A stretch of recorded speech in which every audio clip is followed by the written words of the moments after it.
a snowy land where the dragons once roamed. A Viking and a cat make a cheerful home. Mr. Jingle purrs as he hangs the lights so bright. Together they bring warmth through a frosty night.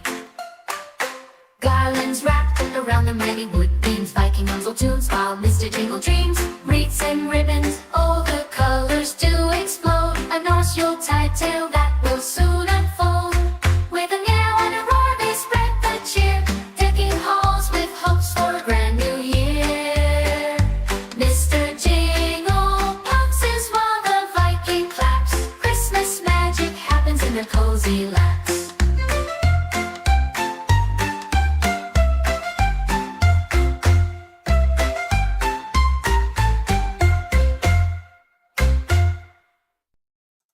Heyo folks! Yeah, happy Friday. Friday panel show from this new platform called EVMux. Still a learning curve, which is interesting because I barely, after almost 2 years on StreamYard, barely knew that one. And now I'm on a new one. Hey! So, I have invited a bunch of people, and some of them have already answered. I have sent out the links, and yeah, sorry for being late, but I just finished cover the Georgia versus Celeste Hall trial, and that, folks, is tested me to my limits on, do I actually believe in innocent until proven guilty in a court of law? Do I believe in everybody deserves the rights like everybody else? And I must say, yeah, I'm still there. But that trial, the mother and her partner starved, abused 3 children, and one of them died. They discarded her in a wooded area like a piece of trash, waited 2 days, and filed a missing persons report. The cops, quite soon into this, went, something's not right here. And after a 2-hour interview, they read her rights. Read them the rights, I assume. And on the one of the phones they confiscated, these 2 women recorded the abuse. From open hand slaps, to closed fists, to stomping, using tools, blindfolded the children during the abuse. We're talking about months and years of this abuse. And finally, 8-year-old Amari Hall, her body just couldn't take it, and she passed away. And it's one of the most gruesome. But the jury, after 2 hours, found her guilty on all counts, all 20 of them, and she was sentenced to life without parole plus 235 years. She will never be outside of a prison ever again. She will die in there. Okay, but Friday panel show.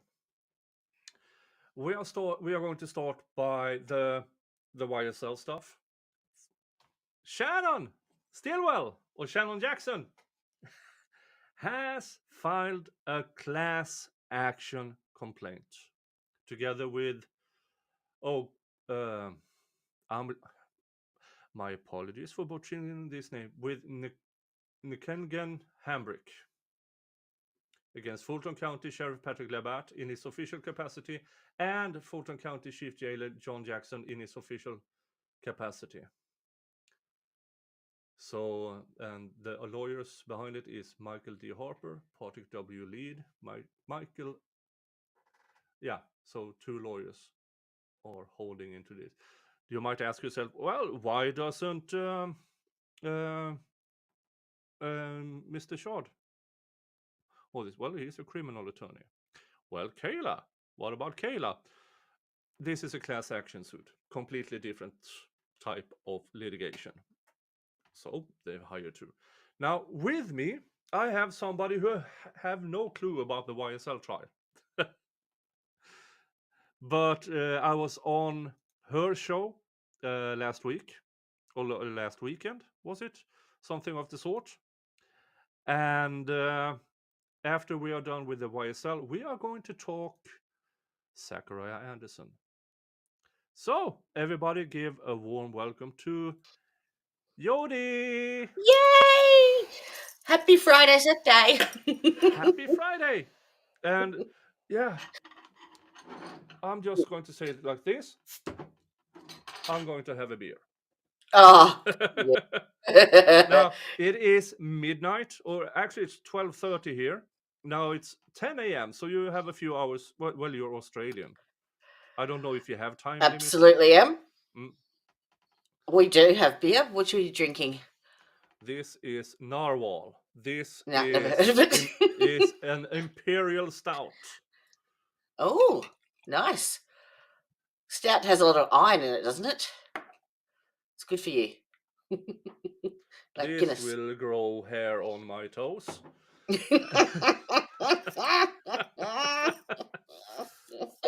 Oh, Good morning, all my lovelies and everyone else.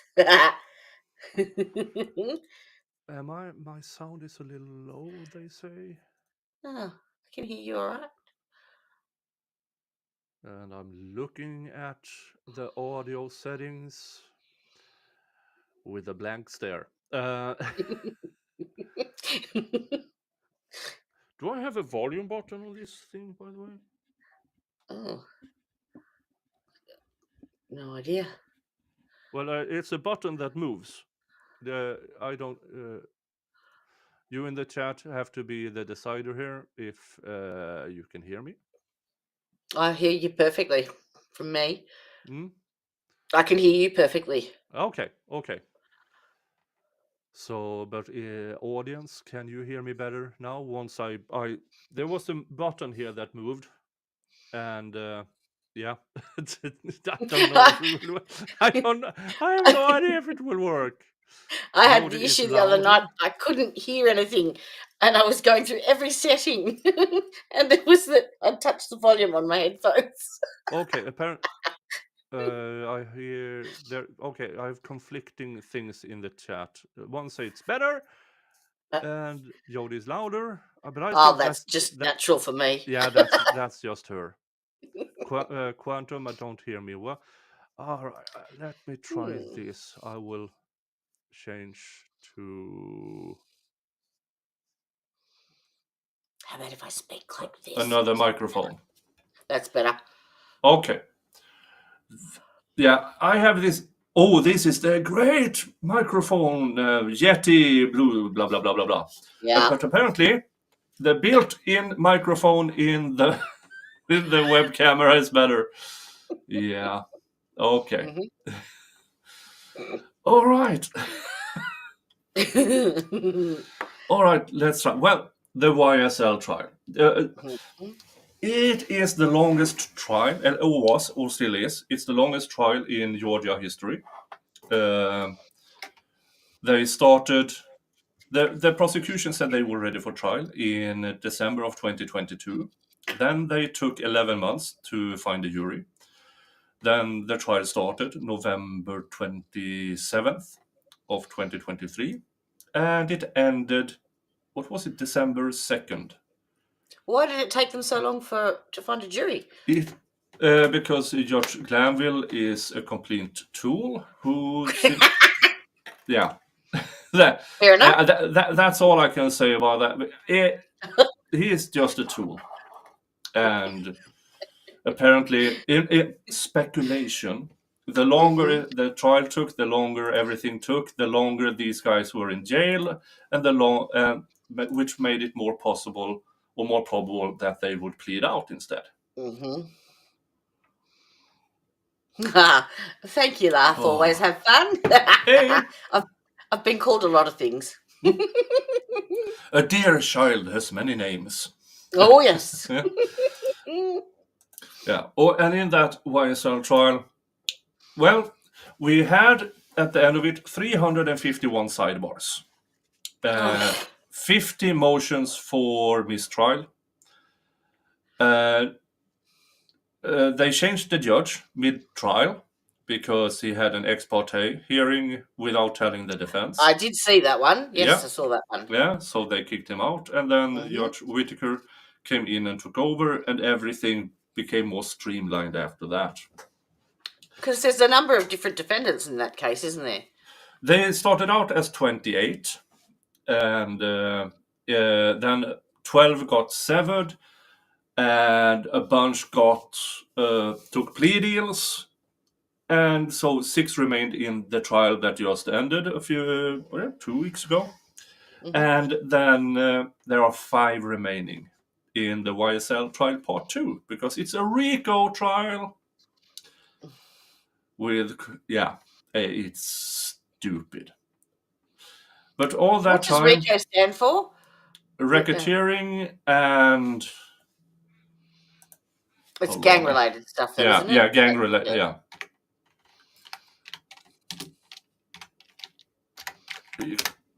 Racketeering, the Racketeer Influenced and Corrupt Organizations Act. Okay. And Georgia has their own RICO Act, which is broader and more vague than the federal RICO Act. Mm. And which more or less means that normally unindicted co-conspirators or unindicted suspects is it's so much and it's so stupid.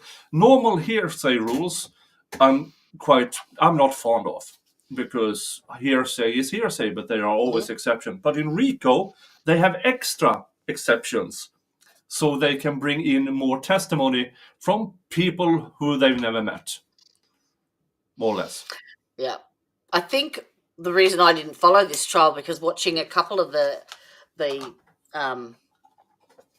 hearings or whatever it was, that the defendants were just being completely evasive and refusing to answer, and just it triggered me. Yeah, and those were the state's witnesses. And the gang experts, who, in my opinion, should never be a cop ever again. And all the things. So yeah, it was a huge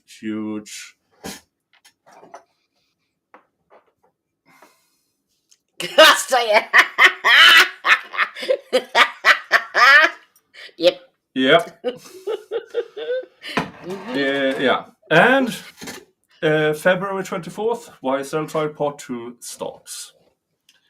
Now, one of the defendants, Shannon Jackson, have filed a class action lawsuit. Let's see here. Now I have to... Oh, there it is. Add to see. Well, okay. How do I do this? No. Grab it. You can grab it. Yep. There. And this system just warned me. Oh, you're sharing something without sound. Yeah, bloody well hope so.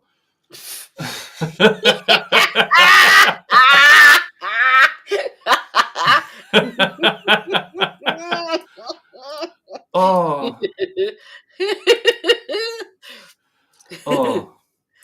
Let's see. For folks who wonder, yes, I have invited Kat. I also invited Jeff from Legal Vices. I have invited a good bunch of people. And Empress Fox, who is on the thumbnail, said she can't make it. She's finishing up some client's work. But I told her, I sent the link anyway, because if she finishes off and we are still going, then she's more than welcome. More than welcome to join here. Tap Clouds has got me into a lot of trouble over the years. Let me give you the tip. Oh, yeah. So let me just have this. I will wait with the banner until folks start super chatting and gifted memberships. And Friday panel show, I'm a little more grifting than usual because I will have alcohol in. I'm Swedish. We were born with not trying to make a fuss about things. Hey, Brian. How you doing? Hey. Yeah, hello folks. All right, let's just dive into this and see what this is all about. Class action complaint, table of content, allegations of facts, blah blah blah blah blah. Count 1, count 2, count 3, 4, 5, 6, 7. All right, let's go directly to introduction. Oh, STS. Hey, look at that. STS gifted 5 memberships. Now I can do my banner. There was some earlier too, Nick. I think that was from the previous stream. No, it wasn't. No. Jesus Christ. Oh, my apologies. Scatterbrain. You're excused. I've had 2 hours sleep, so I'll be right there with you. There is that. 10. Oh, 11 new members. And honorary Viking with 10 gifted memberships, which is $30, is STS. Oh, we got the Wheel of Regret on today. I haven't planned for Wheel of Regrets. I'm a bad influence. Let's see here. Hey, there it is. Friday panel show. New members 11. Honorary Viking for third. Oh, I forgot to write his name. Sorry.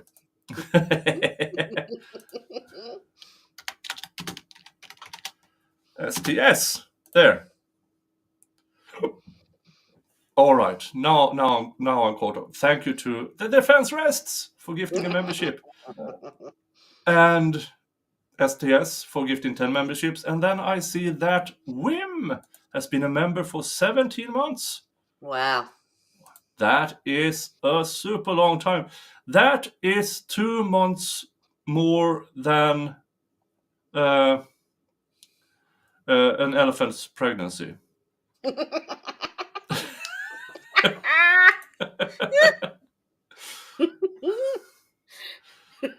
Wife turns 52 in a few days. Well, happy birthday in advance to Wim's wife. Happy birthday. Happy birthday. Still trying to get used to this new platform. Oh, it's not as easy as it looks, is it? No. I'm usually at the left-hand side of what I'm trying to read. Now, I do know that I can add a scene of sorts, but I think I had that for my other stream. I should have... Yeah. Wife is in your profile.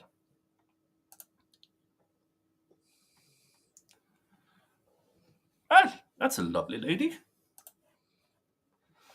All right, let's go through this. Introduction. Plaintiffs respectfully file this complaint for declaratory relief, injunction relief, and damages on behalf of themselves and a class of similarly situated individuals who have suffered or will suffer injuries because of defendants' deliberate indifference to the known excessive risks to the health and safety of detainees at Fulton County Jail, which violates the detainees' rights under the 8th and 14th Amendment of the United States Constitution. So I suspect the Department of Justice wrote, a 104-point report where hey, you guys are doing bad. And so they're probably going to take a lot from that report. And this is not the first lawsuit against Fulton County Jail. I've been covering one other of them with the Shane Kendall case. Severely mentally disabled young boy who Prosecutor Love lied to the jury to get him into jail, fully knowing that he might die there, and he did. So there is a lawsuit going on that as well. And others, the family of the guy who died from bed bugs, are also suing Fulton County Jail. And with the DOJ's report, could they have better than usual chance of actually going anywhere? Number one, this is an action to protect people detained in Fulton County Jail from serious harm by cruel and unusual conditions of confinement at Fulton County Jail. This is an action for damages to people who have been or in the future will be detained in Fulton County Jail and have suffered damages that arise from defendants' deliberate indifference to the known excessive risks to the health and safety of detainees at Fulton County Jail. Now, folks, they are inmates, they done crime. Folks, when you're in jail, you are waiting for trial. You are presumed innocent of the charges. And remember, in the DOJ's report, the average stay in Fulton County Jail for 17-year-old boys and girls were over a year. Over a year. For 17-year-olds. Wow. Which means a bunch was and are still in there and have been for years without a trial. 3. Fulton County Jail detainees are at constant risk of danger, serious personal injury, and death due to Fulton County Jail's crumbling infrastructure, which inmates use to craft makeshift knives called shanks for use as weapons. 4. Fulton County Jail detainees are at constant risk of dangers, serious personal injury, and death due to Fulton County's failure. This is copy-pasted. Fulton County Jail failures to restrict access away from parts of the jail containing readily available materials for crafting shanks. Failure to perform maintenance to remediate or replace non-working and dysfunctional jail cell doors that can be manipulated by inmates to enter or exit jail cells without authorization. That is one of the things I believe that happened with Shannon in one of the assaults on him. They got in by just opening the damn door. And then failure to use correctional practices such as classification, housing plans, assessment of likelihood of victimization, and consideration of gang affiliations to manage the incarcerated population and reduce the risk of violence. Inadequate parasite and pest control measures. Inadequate chemical control measures. The failure to remedy unclean and unhygienic jail living conditions and insufficient and nutritionally inadequate food. Failure to train the Fulton County Jail detention officer and staff to protect detainees from attacks by other detainees. Gross deficiencies in Fulton County's jail provision of medical and mental health care expose detainees to an increased risk of injury, serious illness, pain and suffering, mental health decline, and death. I've got a video. I've just found a 2-minute video on the conditions apparently inside the prison. Which channel is it? Because some of them are very, very trigger happy.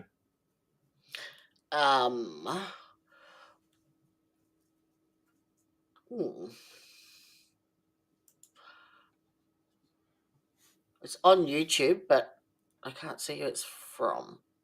It's like a news report. It just says youtube.com. Okay, but does it say anything? Hold on, I'll bring it full screen. What does it say up there?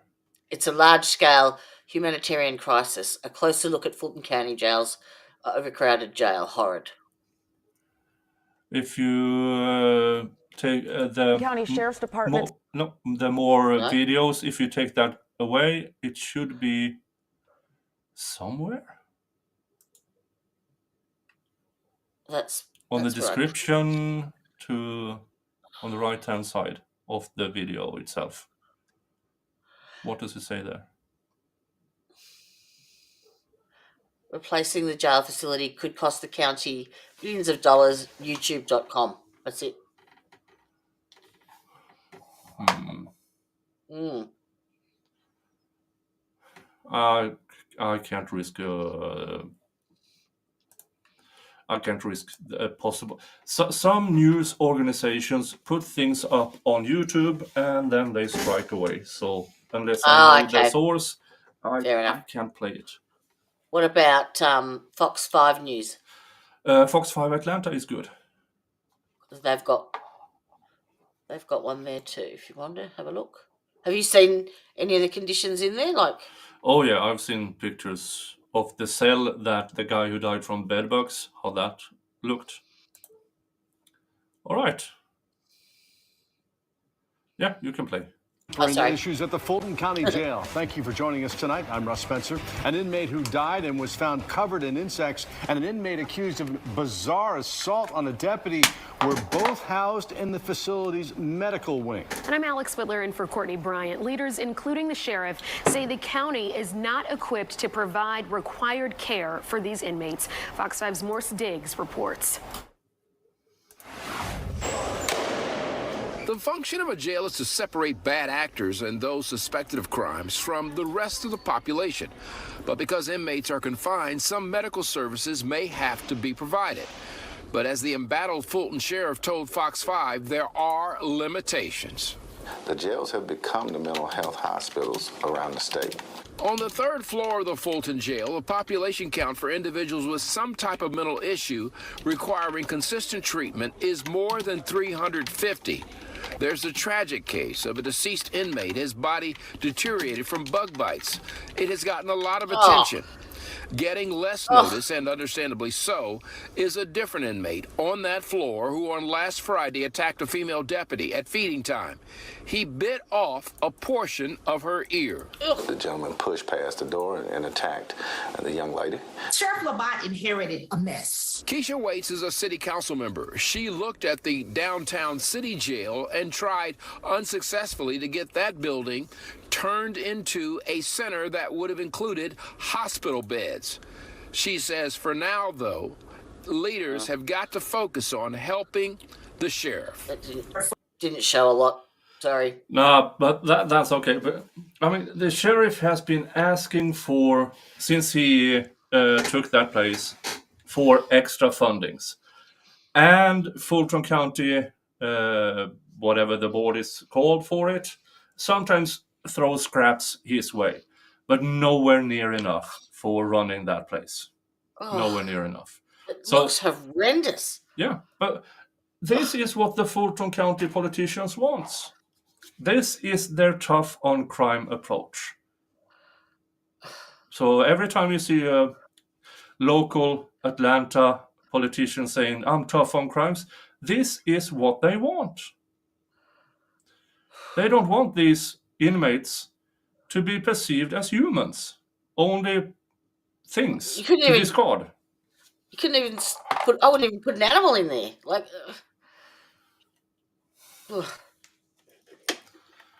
Jodie's nameplate's graphic. How do I change the graphics? Apparently, your face is. I'll change it. Oh, you can change it. I have no idea how to. I can edit it. All good. I'll take the Jodie out, and it won't cover as much. But trust me, you don't want to see me. Oh, this is the original one. If I want to change stuff, I have to. Or is it brand? It's on the third. There. No? It's. You have to go into the lower third settings, somewhere in the branding, I think. Yeah. We are at the same place that you choose your you know how you've got the colors and how you can choose how your comments come up. It's in there somewhere. Oh. Custom. Oh. I have size smaller. How why doesn't it change? I will learn eventually. Okay, Yes. let's continue. Fulton County Jail incident reports and medical records acquired from Fulton County Sheriff's Office via open records request demonstrate long-standing, pervasive, and well-documented dangers of serious bodily injuries and death caused by the use of shanks in attacks between rival detainees, by detainees popping open cell doors to exit their cells without authorization and to enter rival cell to perform attacks, by the unsanitary conditions, by detention officers' use of excessive force, and by Fulton County Jail's failure to provide medical treatment for illnesses and injuries. Yeah, not that long ago, Fulton County Jail received a grant of $1.2 million. That was used for family days for the staff, including rental of bouncy castles and all of that stuff. A Christmas gift, which was a smoked ham, and new tasers. And those money were specifically to improve the conditions in the jail. I wish I was joking. Yeah. You'd think it would be a deterrent, wouldn't you? Yeah. But, yeah. It's, ow, Mr. Jingles, don't boop me with claws out. Daddy, you haven't paid me attention. You've been online too long. Hold on, let me just do this and see. I have this. It's a cat treat advent calendar. Oh, where'd you get that? I bought it. Howdy-ha. Oh, that got your attention. Hello. That got your attention, didn't it?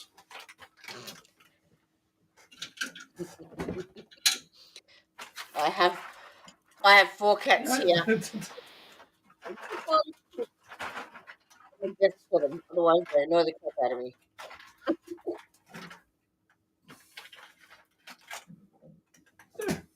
Maybe he will become a bit nicer.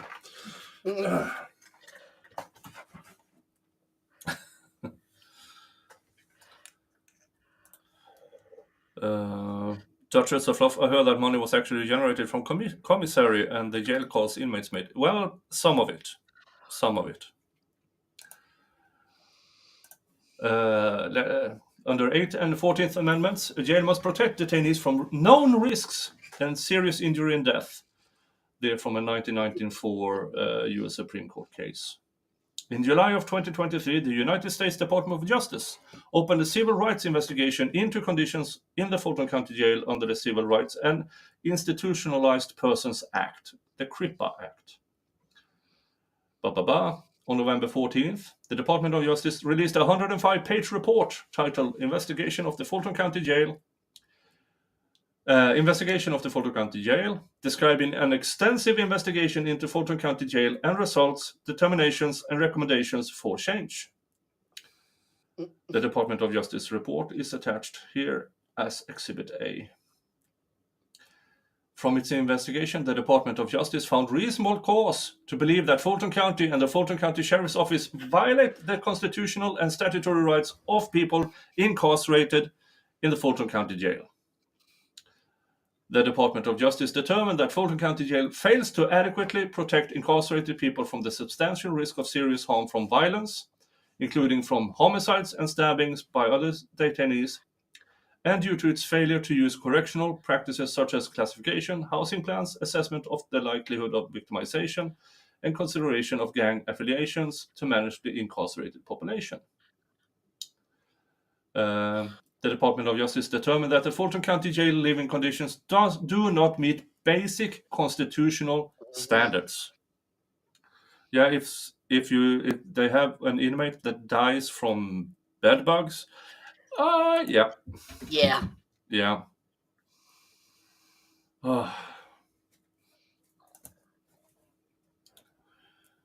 And on and on and on.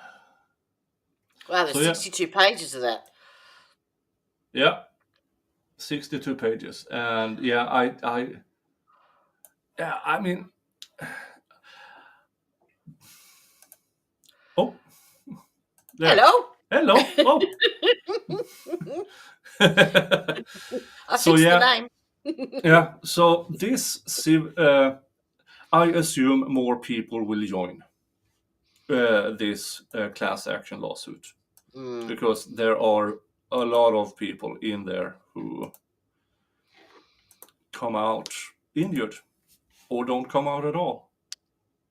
Can you start a suit from, like, if you're a detainee, like whilst you're in there? The estate of somebody can join.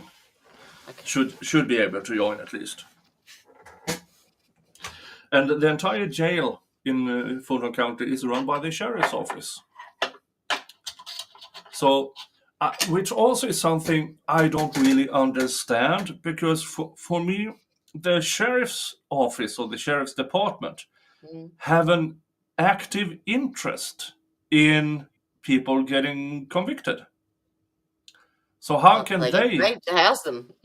Yeah, I mean, over here on this side of the pond, it's a separate authority that runs the jails, separate from the courts, from the prosecution's office, from the defense, and from the police force. Yeah, same. It's a separate entity, still government run, but separate. Yeah. And our focus over here is for rehabilitation, and hence our prisons and jails are simply better. That doesn't stop people from getting injured at all. No. And we don't have the American way where once you're indicted, you have to go to trial in a certain number of months or stuff like that. But then again, we hear about Fulton County Jail where people are in for a year or more in jail waiting for their trial. Do you have facilities for mental health over there? Like, much better than the US? I don't know. I really can't compare, but we do have facilities for people whose conviction is to remain in psychiatric care, criminal psychiatric care. And so we don't have that innocent by reason of insanity as in the United States. People will get convicted, but due to their mental status, they are being sentenced to you're going to the criminal mental illness place. Well, Chloe Driver just was found guilty, but with mental illness, and she was just sent to the normal jail. There wasn't anywhere to help her. Yeah. And it's hard for me because I've never studied it, the American thing, extensively, because for instance, we now have a case in Sweden where a 13-year-old and a 15-year-old killed another girl. Now, technically, the 13-year-old cannot stand trial. We have we start at 15-year-olds, but she can still be convicted on the facts, but she will not receive prison. No juvenile prison. We don't have juvenile prisons. She is turned over to the care of the social workers department, whatever it's called. And from there, they can put her in an asylum of sorts. I think as a general entity. Like mental health is something that's not addressed very well anywhere you go. FFS says, I just wanted to say thank you to whoever gifted memberships out. That was STS and Jodie so far. There's 2 others after me. I think one. Yeah, STS gifted 2 times 5. Oh, okay. Yeah. And STS is now honorary Viking of the day. And of this stream. And my previous stream was by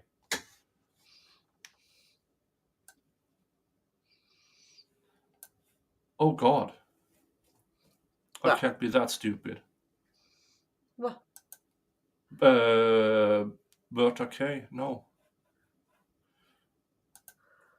Hold on.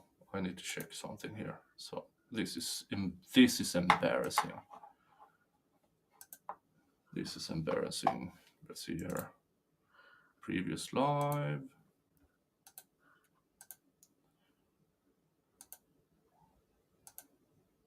Barb K, who also got the honorary Viking of the day by gifting 10 memberships. Now, I don't mind if people try to become that, but that's all up to you. That's all up to you guys. All up to you guys. I've never been good at that. I always forget.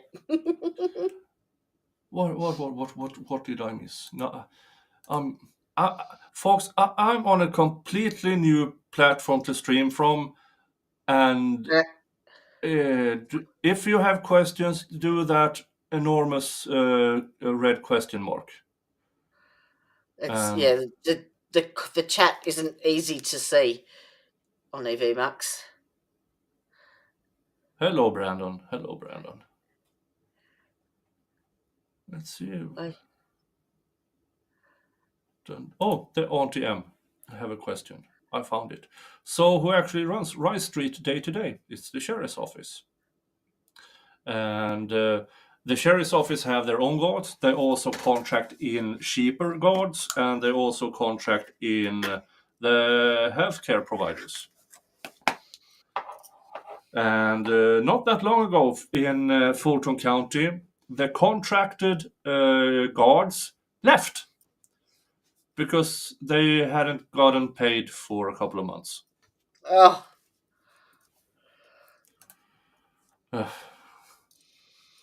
Let's see here. Did I miss out on any questions? This new platform is weird, but it's still better than StreamYard, because StreamYard is, I mean, it's 3 times the cost, and it's just getting worse and worse. And worse. Thank you, Bri. Hey, Bri Bear, if I see Jodie on 2 more streams, I'll become a member. Well, I have this habit on inviting people who have already been on my Friday panel shows. Now, if we just happen to cover the same trial or something, maybe we can cooperate or something like that. Absolutely. So, yeah. I'm just hanging to get to 1,000 subscribers so I can start sending raids. Yeah. I need to check that.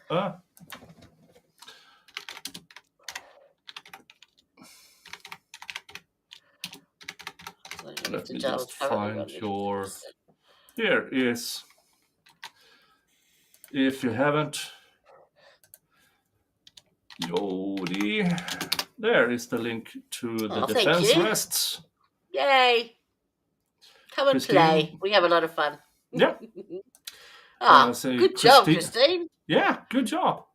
We need to try to schedule that interview one of these days. I don't know when I can find time for it, because I'm still working full time, and I'm doing labor law, as most of you guys might know, but maybe Jodie don't.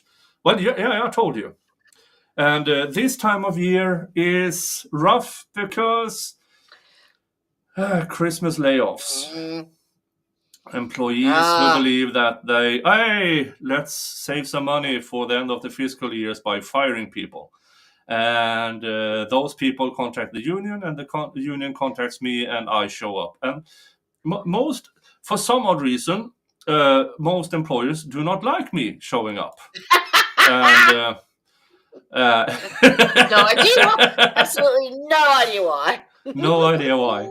I've only been doing this for 30 years. Unfair I dismissal. might have a reputation or two on, not taking crap. And So they're claiming unfair dismissal, are they? So that they don't have to pay their holiday leave and stuff out, or? Well, if we file what is called wrongful termination, then they have to pay the salary while the case is ongoing for up to a year, while the employee is still home. That usually takes care of it. Yeah, that's a good deterrent. Yeah, that's a good deterrent. But then again, there are some who really want to fire a lot of people. And then me and some co-workers show up instead and say, well, it ends up costing them more than it does paying their holidays and stuff out. Well, not rocket science.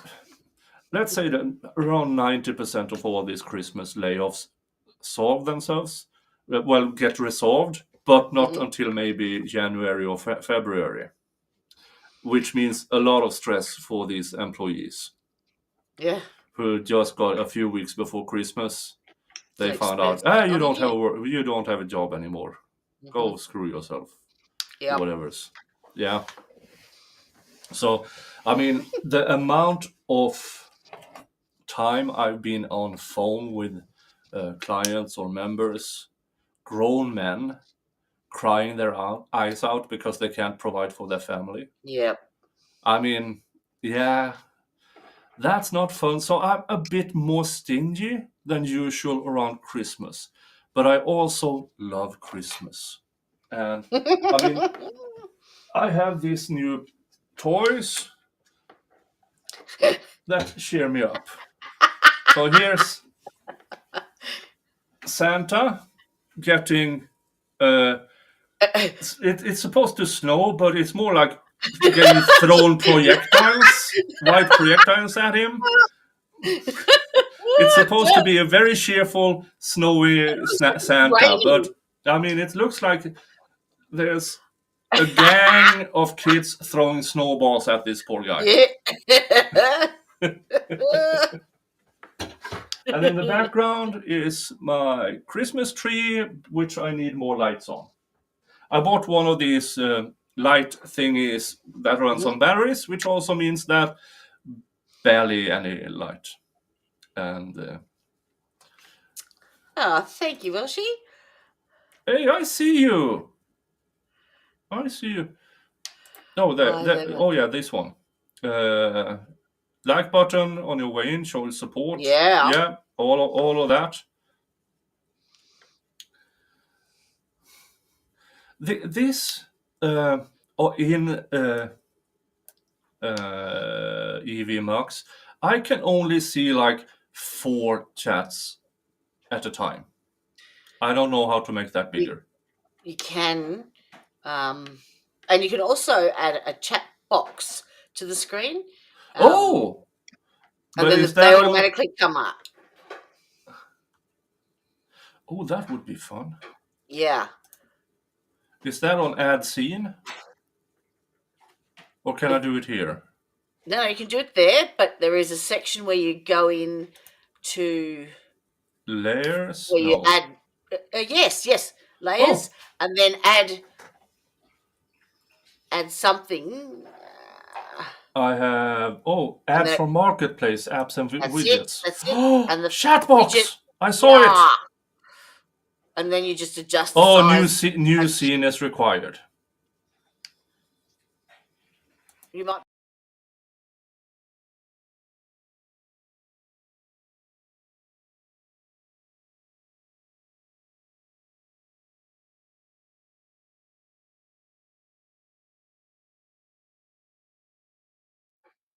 add us back to the stage, that's all. And then just change the... If you click on your picture, you can change the shape and everything. Yep. Oh, sorry. I'm hiding your lower half. That's good for me. I have no idea. Oh, There you wait go. a minute. This am I doing this live? Yeah.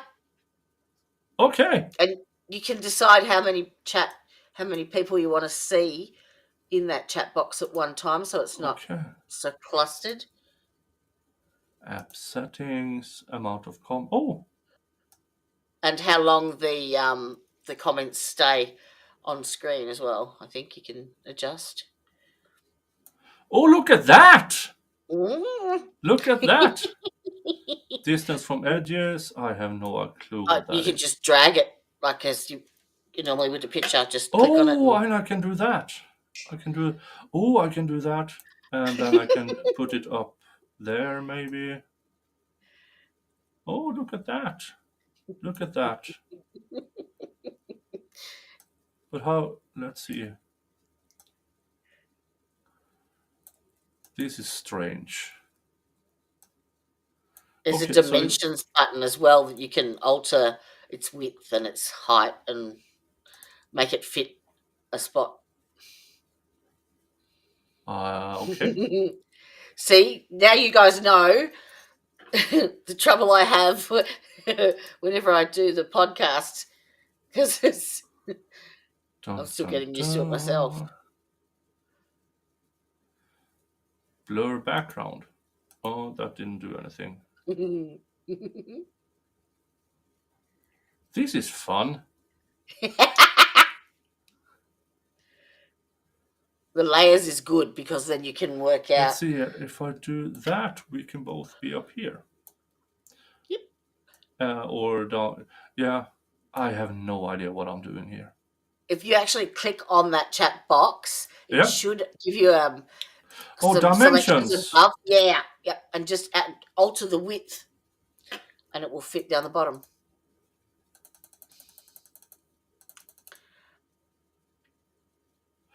Ooh.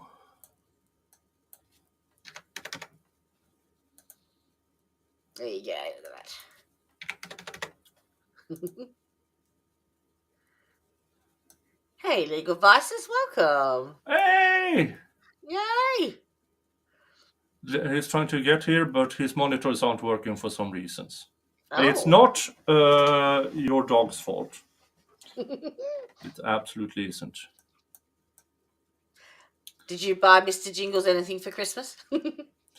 Well, he has his cat treats calendar, and well, this wasn't really a Christmas present, but it turned out. And everything in this tree is a present for him. At least that's what Mr. Jingles thinks. Yep. It used to have more glitter. Used to. How many times has he knocked it over and climbing it? Well, he's chasing the glitter, and yeah.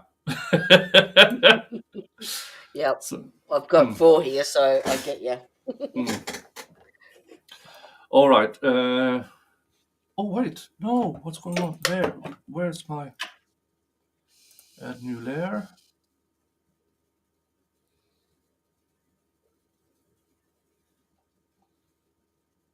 Back.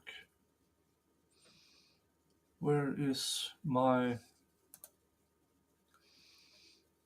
media files? Overlay. Oh, media files. There it is. Yep. There. And there, because Christmas. Needs more kitty glitter. There. Oh. Yeah, sorry folks, this Friday panel show started out with reading the class action suit, and then it became, let's edit the fuck out of this.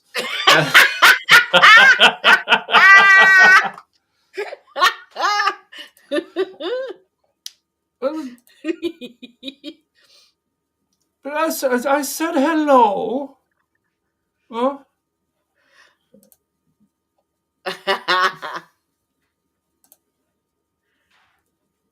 What? Nick, oh, you fancy, huh? Huh? Huh? Yeah. I love YouTube School. Oh, this is not. It's EV Max, the new platform I'm trying out. I think there's a lot of potential for it. I just got to work out how to do it. Yeah, I mean, I used the StreamYard for almost 2 years and barely worked that one out. But I do believe they have these instant sound effects.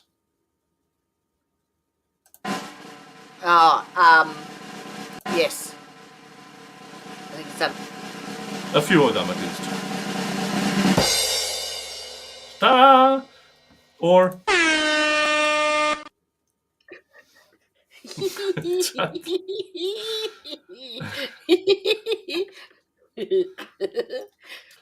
Oh.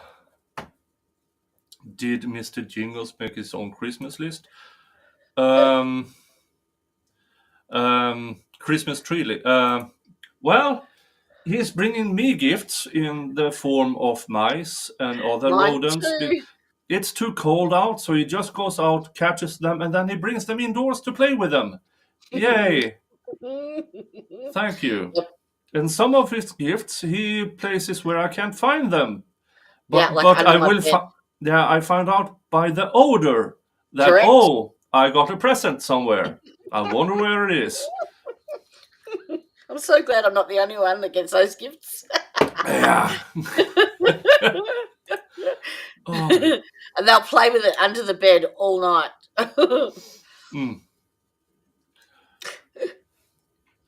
Doesn't it feel like Christmas? Well, the longer I'm, I add on things. So, for instance, I started out with my Yule goat, and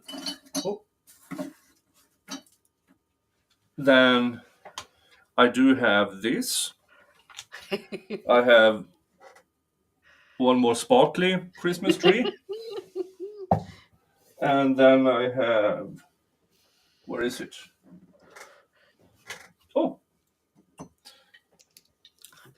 a snowman in wood. Oh, that's cute. So I'm adding on stuff more or less on a daily basis. More or less on a daily basis. My mom stepped on a dead mouse in her bare feet because of a kitty bringing her a present. Yeah. Yeah, I can top that. I noticed it when I went to bed. Laying down. Oh. That's not supposed to be there. Oh, no. Yeah. So, yeah. Me and Mr. Jingles have some difference of opinion regarding what's a gift and what is not a gift. What's allowed in the bed, what's not. Yes. All right. There are some. I told these guys they should show up in the beginning because I was doing YSL in the beginning. But they haven't been here yet. And I don't see them. Did you get my email about the Sakara Anderson after you were on the podcast? I sent you an email.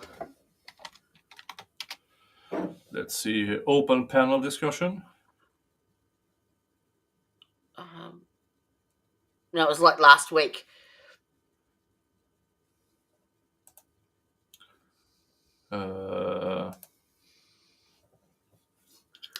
Court minutes thing? It was just after that, I think. Just after that. Yeah, because the court minutes was the plea deal for Ty Tucker. Oh, that one. Ty Tucker.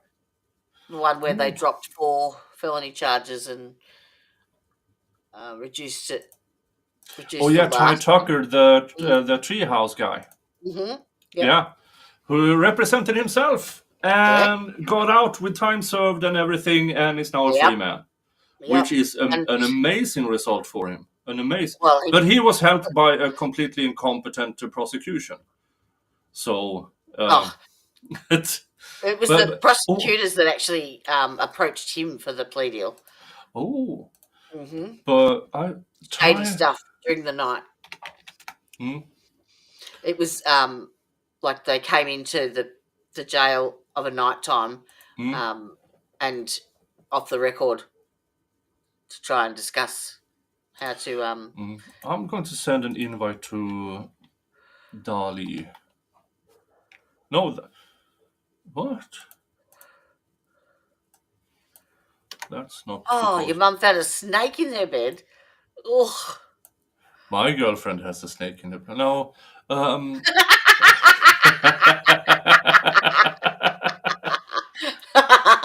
They're deadly.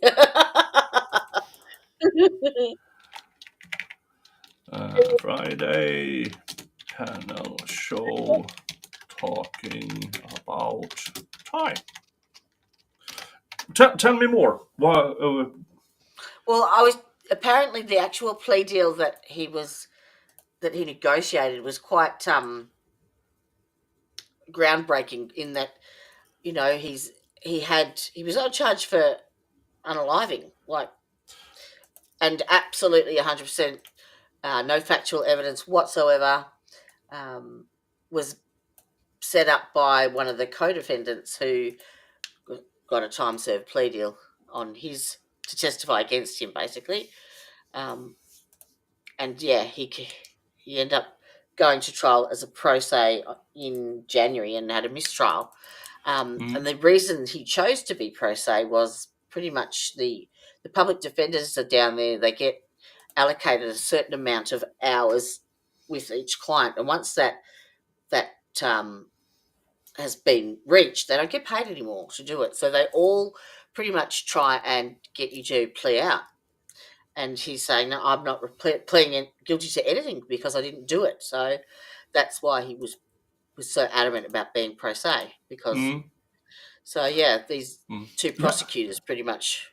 Yeah, I didn't follow that case at all, but I do know that Dali had 2 interviews with him, I believe, or even 3 interviews. They had Sal, who his channel is Dali Talks. Okay. So he had interviews. Let's see if I can find it. He rang me from Monroe County Jail when I was live on a stream, and it was 10:30 at night, and I ignored it because I thought it was spam. Luckily, he rang back. Let's see here. Oh, it's one interview. Let's see. Oh. Dun, dun, dun. It was on Justice is a Process a few days ago, and he's on again, I think, tomorrow. Let's see here. Dun, dun, dun. Here is. Oh.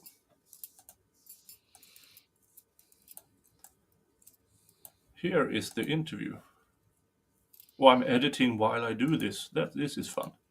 Hey, welcome to Dolly Talk. I am here with Excited Utterance Hella, and we are going to, it's going to be, so, you had your hearing today, and seemed like you're pretty happy about the way it went.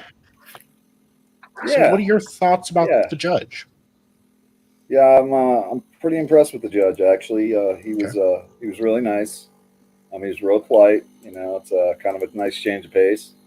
You know, so. Yeah, polite judge. Wow, sweet, awesome. Yeah. But not only that, he also, you know, he seems to be, he's very in touch with the rules kind of thing. You know, he started off the day by telling me that, you know, he had this. Hola. Hola. There he is. Hi. Hi.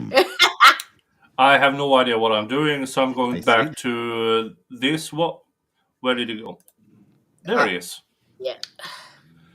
Hey. Why are you messing with things?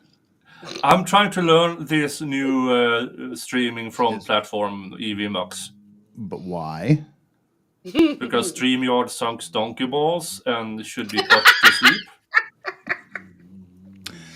And this is better? It's my second stream. Get off my back. My learning curve is in a downslope at the moment, and I'm just looking. We can't interact with chat here, though. That's sad. Oh. Okay, let's try this again. There we are. There. Hello. Hello. Yeah. I mean, like we can't like in StreamYard.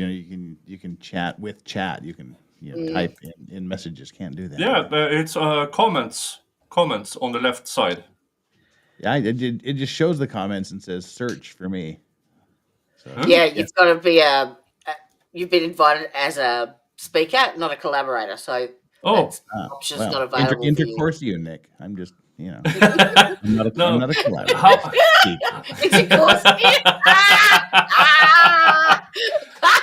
How do I do that? It's when you set it up at the start in the dashboard. You've chosen us as speakers, or if you chose collaborator, then that gives them more options. They can bring people up in chat and all sorts of stuff. Oh, it's just how it was invited. That's all. Sorry. It happens.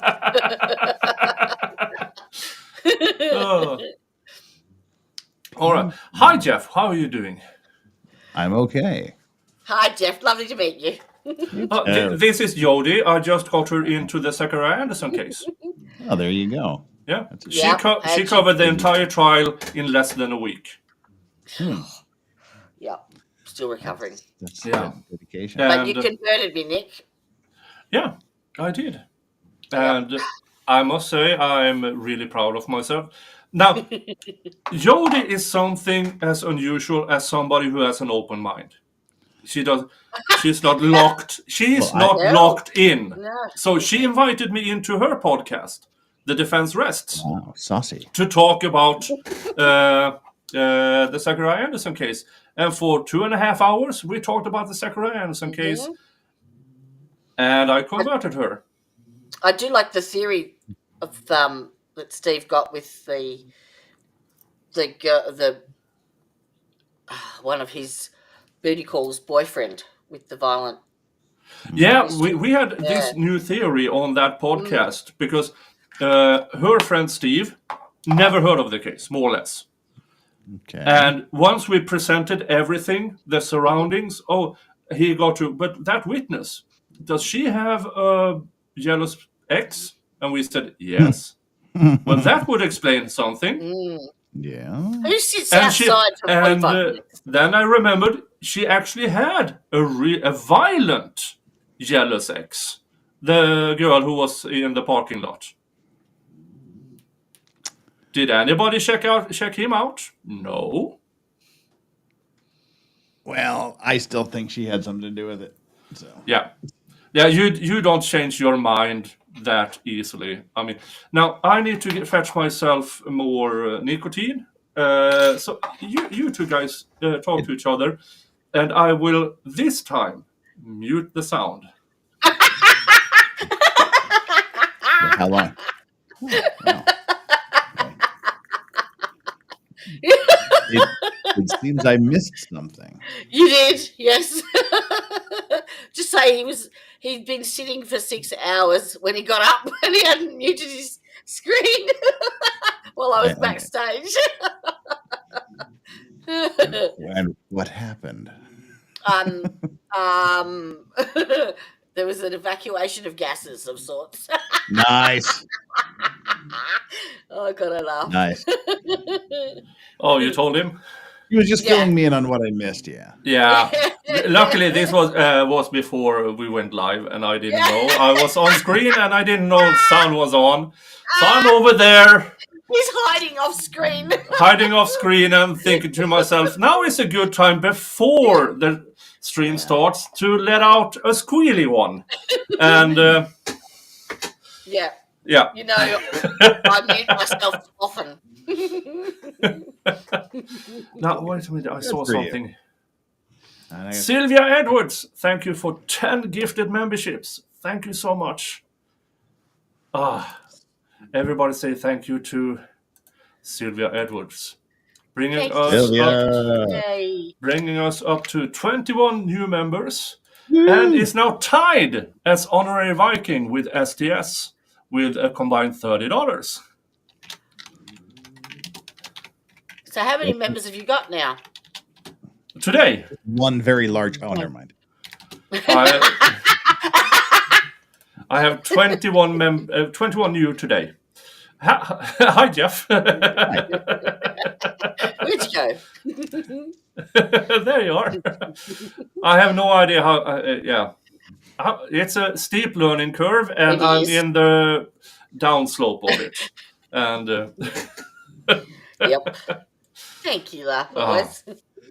All right, but we already covered the class action suit that one of the defendants in the YSL trial has filed towards the Fulton County Jail.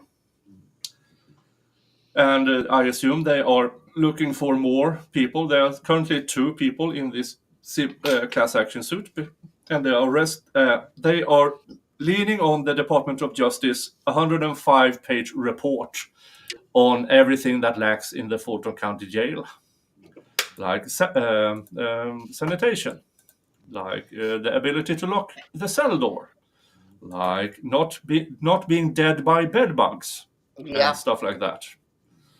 Shannon Stillwell, or Shannon Jackson, was stabbed 3 times during his 2.5 years in jail during the YSL trial. Good odds. You know, it's pretty good odds. Yeah. Well, geez, Nick, I guess I must be doing things wrong. You talk about important stuff on your panel shows.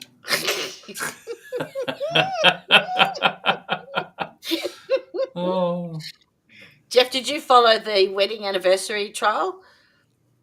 Nope. I have no idea what those words mean. That's all right. You didn't miss anything. He was the biggest douche.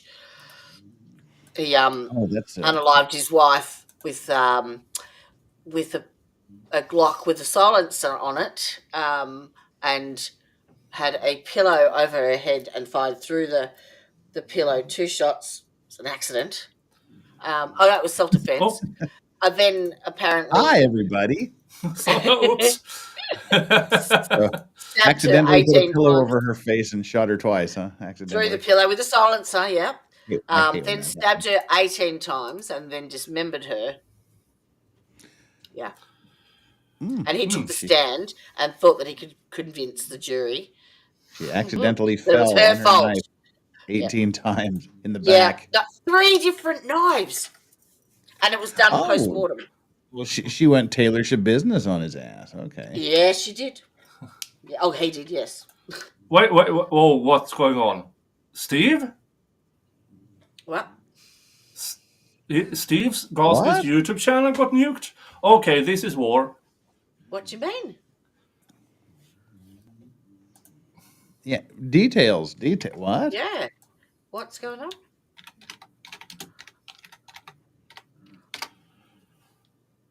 Steven Gosney. No, I can still see you, but that doesn't mean much. I know people whose channel is still out there. I'm going to send Steve. We are not having this. No, everything's there. All of his videos are still there.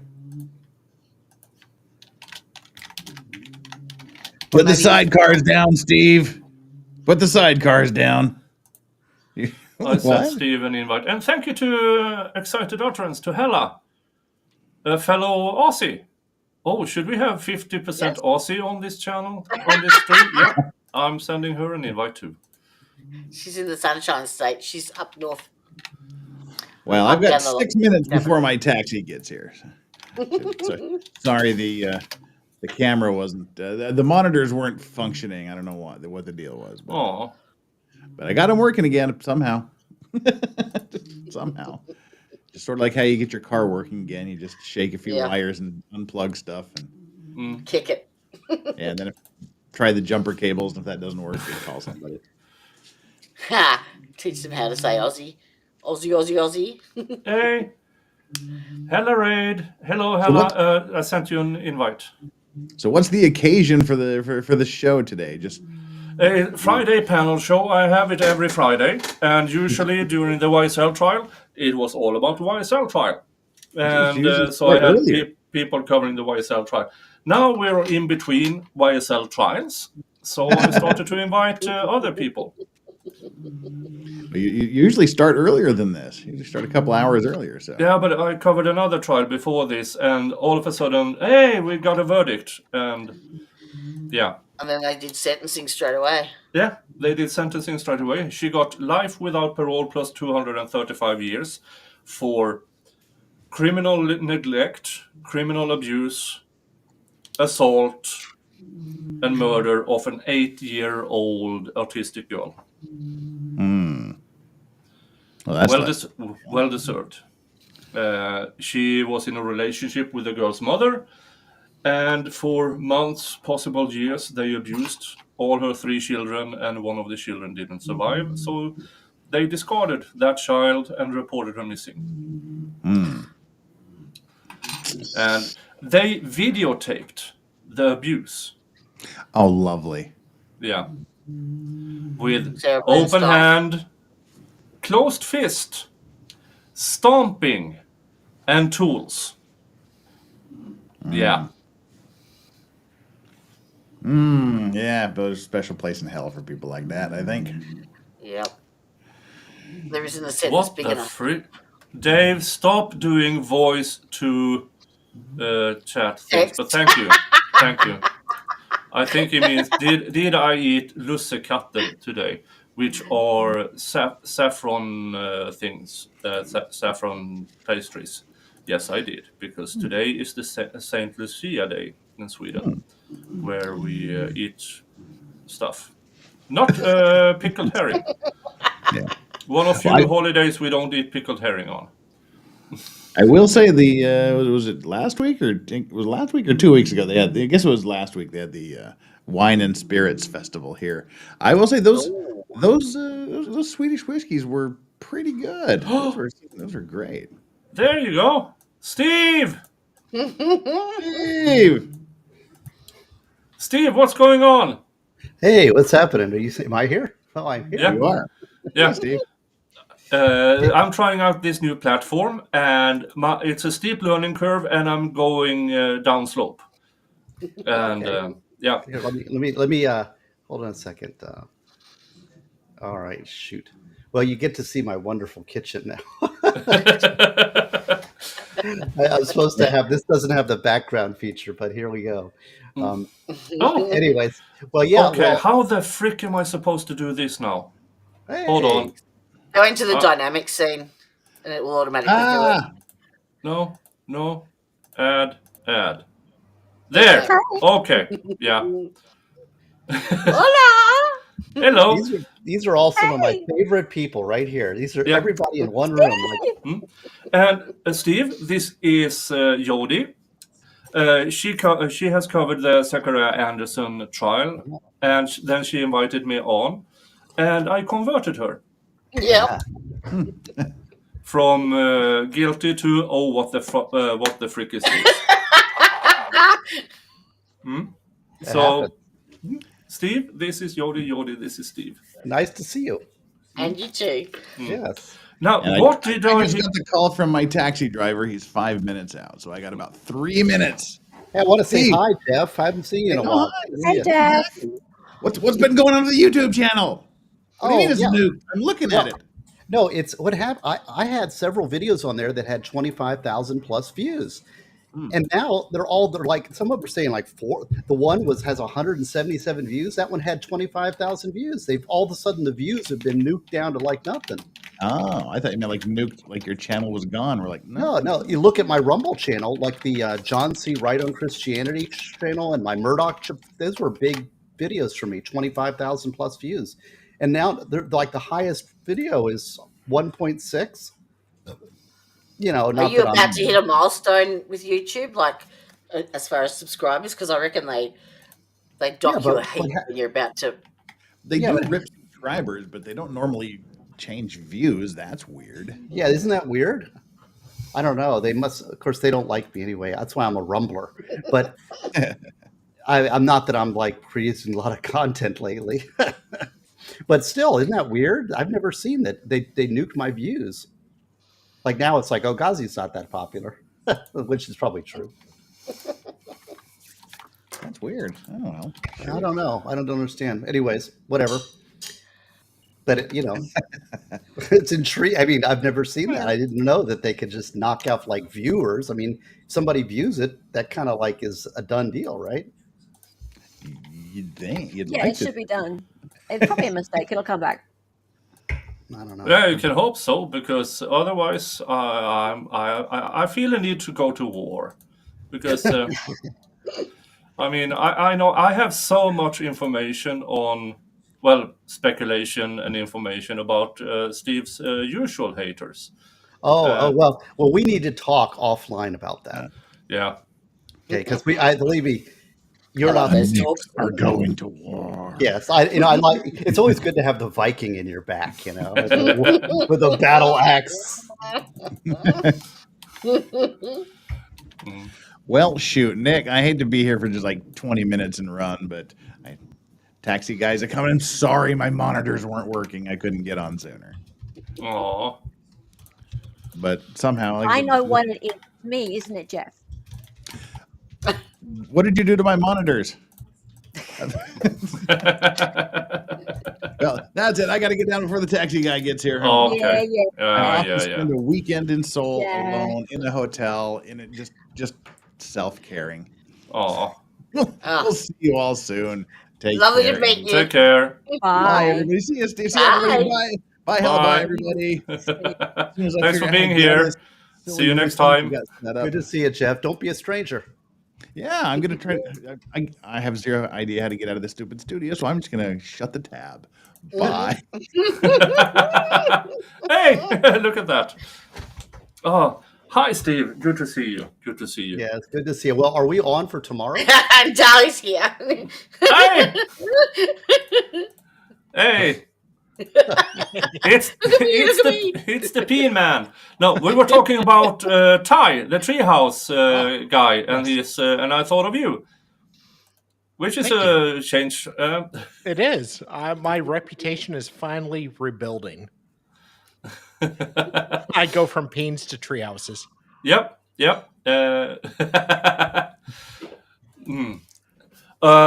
But yes, Steve, we are still on for tomorrow. We should give people a preview, man. Should we give them a preview? Okay. What's happening tomorrow? Oh, we are talking about the bushy eyebrow assassin, the CEO killer. Oh, I thought you meant Kohberger. No, not Kohberger. Another bushy eyebrow. Yeah. No bushy eyebrows. So you're saying he also did Idaho 4? Well, depends on who the prosecutor is. And but we are going to talk about bushy eyebrow. What was his name? Luigi. And Luigi and the extradition. Possible because Steve is he knows about those stuff, how to extradite and not extradite. So we are going to have a discussion about that tomorrow at 3 p.m. Eastern, I believe it was.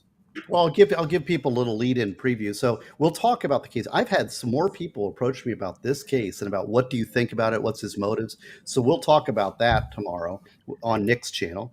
And then the other thing is that when I was with the public defender's office, we have to cover first appearances. And first appearances, there's arraignments and there's also extraditions.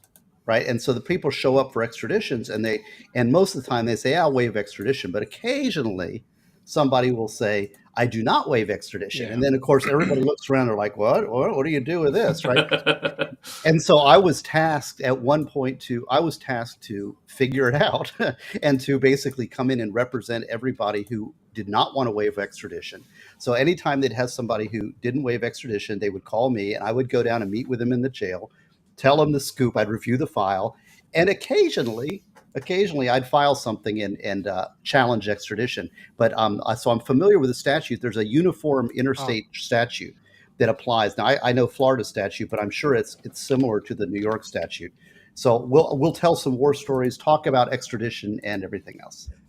Did that ever work? Well, it depends what you mean by work. Well, those are some of my good war stories. Okay.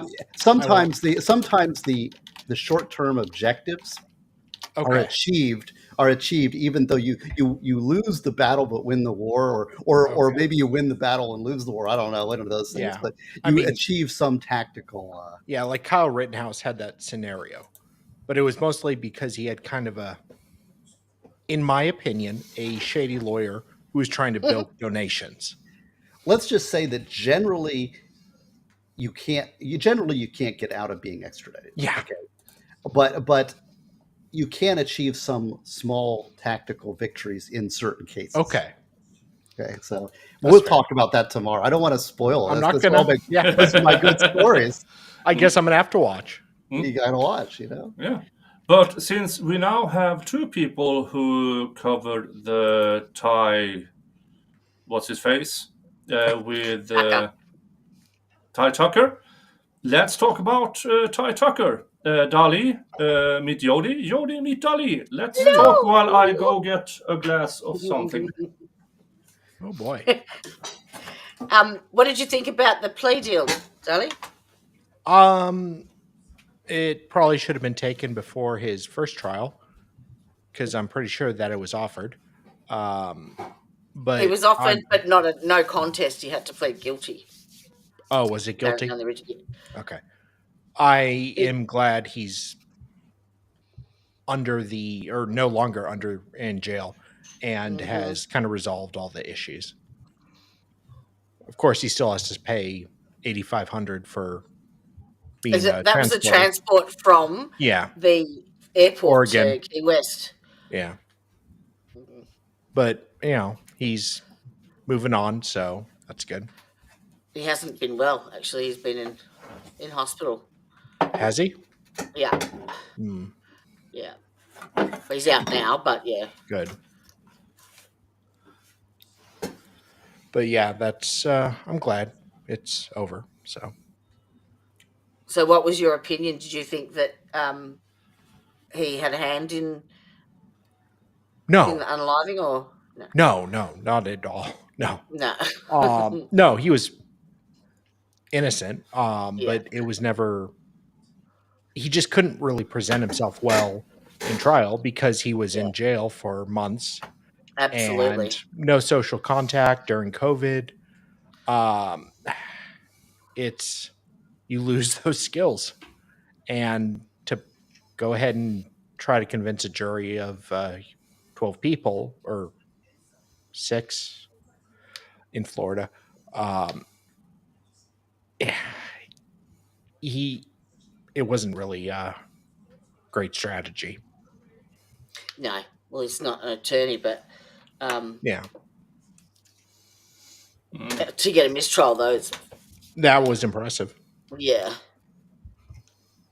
absolutely. Who are we talking about? Oh, Ty Tucker. I'm Franklin. so out of it. Treehouse. The Treehouse murder in Key West. Do you know about it? Vaguely. I'm so out of the loop. He was he was charged with murder and represented himself and got a mistrial on jury in January, and was set for retrial in a few months. I think they reset it for February. Yeah. But the prosecutors apparently approached him off the record in the jail at nighttime on multiple occasions to try and negotiate this plea deal, because the district attorney, Dennis Ward, would not drop any. He was prepared to go the whole way out of spike probably, or whatever it was. So yeah, that's how they managed to knock 4 of the felony charges off, and then the remaining felony charge he pled no contest to, and time served, no probation, nothing. Yeah. Nothing. Get out of jail free. Yeah, but still with a conviction on him. So if he screws up again, then yeah. I can't recall. Yeah, well, he pled no contest, but Yes, it still goes on his record. I have a question for the host. Yep. And it may be dipping my toe and opening a huge Pandora's box. Okay. But we have not talked since the YSL trial and the not guilties up there. Yeah. And I am like so out of it. I'm just working so hard in civil that I'm not keeping track of anything. But we have not talked about it, and nor have I really heard anything about it other than people are kind of celebrating that it was a not guilty. What is the summary of what happened, and what are your thoughts? Okay, so the summary is there at the end there were only 2 defendants. 4 of the 6 pled out. Time served, probation, except one who is already in prison for murder. So he got 10 years. Now his case is Lil Rod. His case is going for appeal. And in the YSL trial, it was the same witnesses as in that murder trial. But when you have, as Lil Rod, he had a public defender. Now, nothing wrong with public defenders, but he got one of those that, this looks bad, kind of public defenders. And all of a sudden, he is there with 5 other defendants who can afford the big guns. And every piece of testimony, every piece of evidence crumbled under these attorneys, their cross-examination, completely. And Mr. Steele, who is one of the premier attorneys in the YSL case, he also handled the appeal for the co-defendant in that murder trial, which means whoever represents Lil Rod has a wealth of information to go on. Now, Lil Rod has been appointed a public defender appeals attorney, who probably has a wealth of information just being passed on.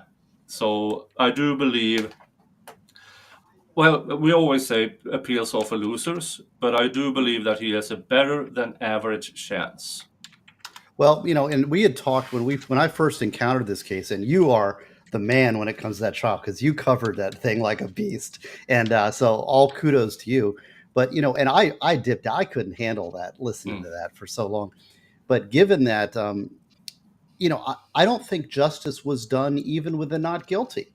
Justice was not done because there was no way to get any kind of coherent justice out of such a flawed prosecution. I don't know whether they did it or not. Now, obviously, that's a not guilty because it's a not guilty beyond reason. The state didn't prove its case or created such a mess. But that was a flawed prosecution, a broken prosecution, a ridiculous, endless, year-long ridiculous thing that any outcome, like I said, if he had been guilty, I would say exactly the same thing I'm saying, which is I cannot say that the outcome of whatever was done up there is justice, right?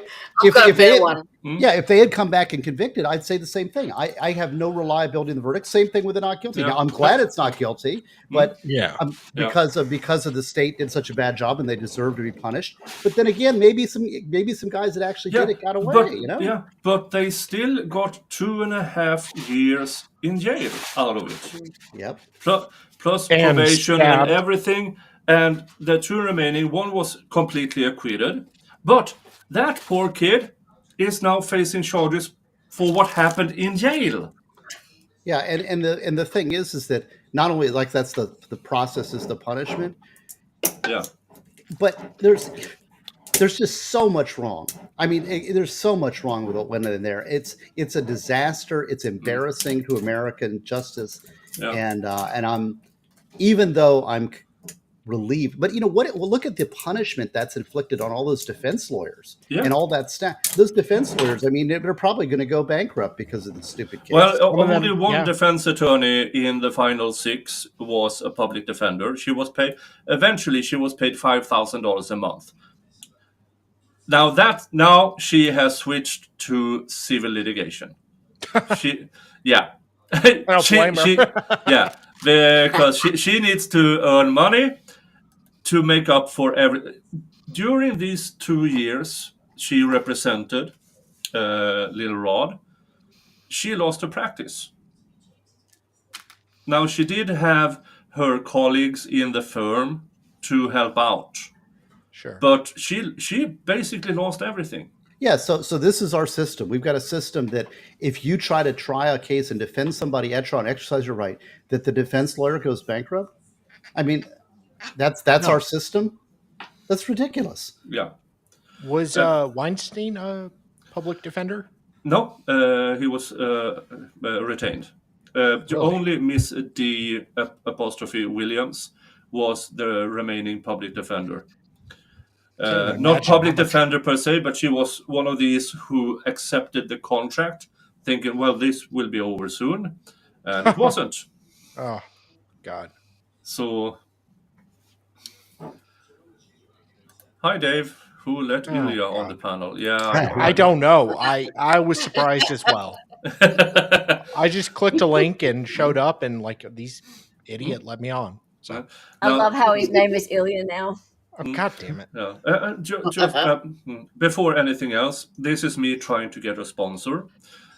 This is Vasa 1628. This is the world's oldest liqueur.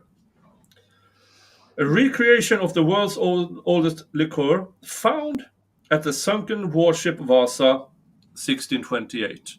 So in that wreckage, which they found in the 70s or 8 or whenever they did, in it was a small little canister of this. And so they recreated it, and now they are selling it.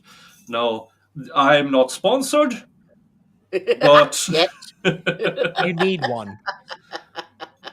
So this is... there's more text here. No. But this is more of what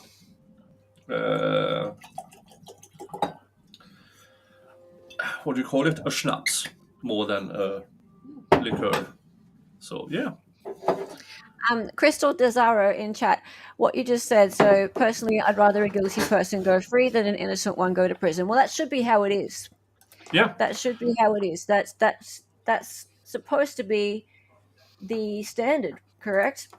So if you think that a person is likely to be, well, if you have a doubt over whether somebody is guilty, then they should go free.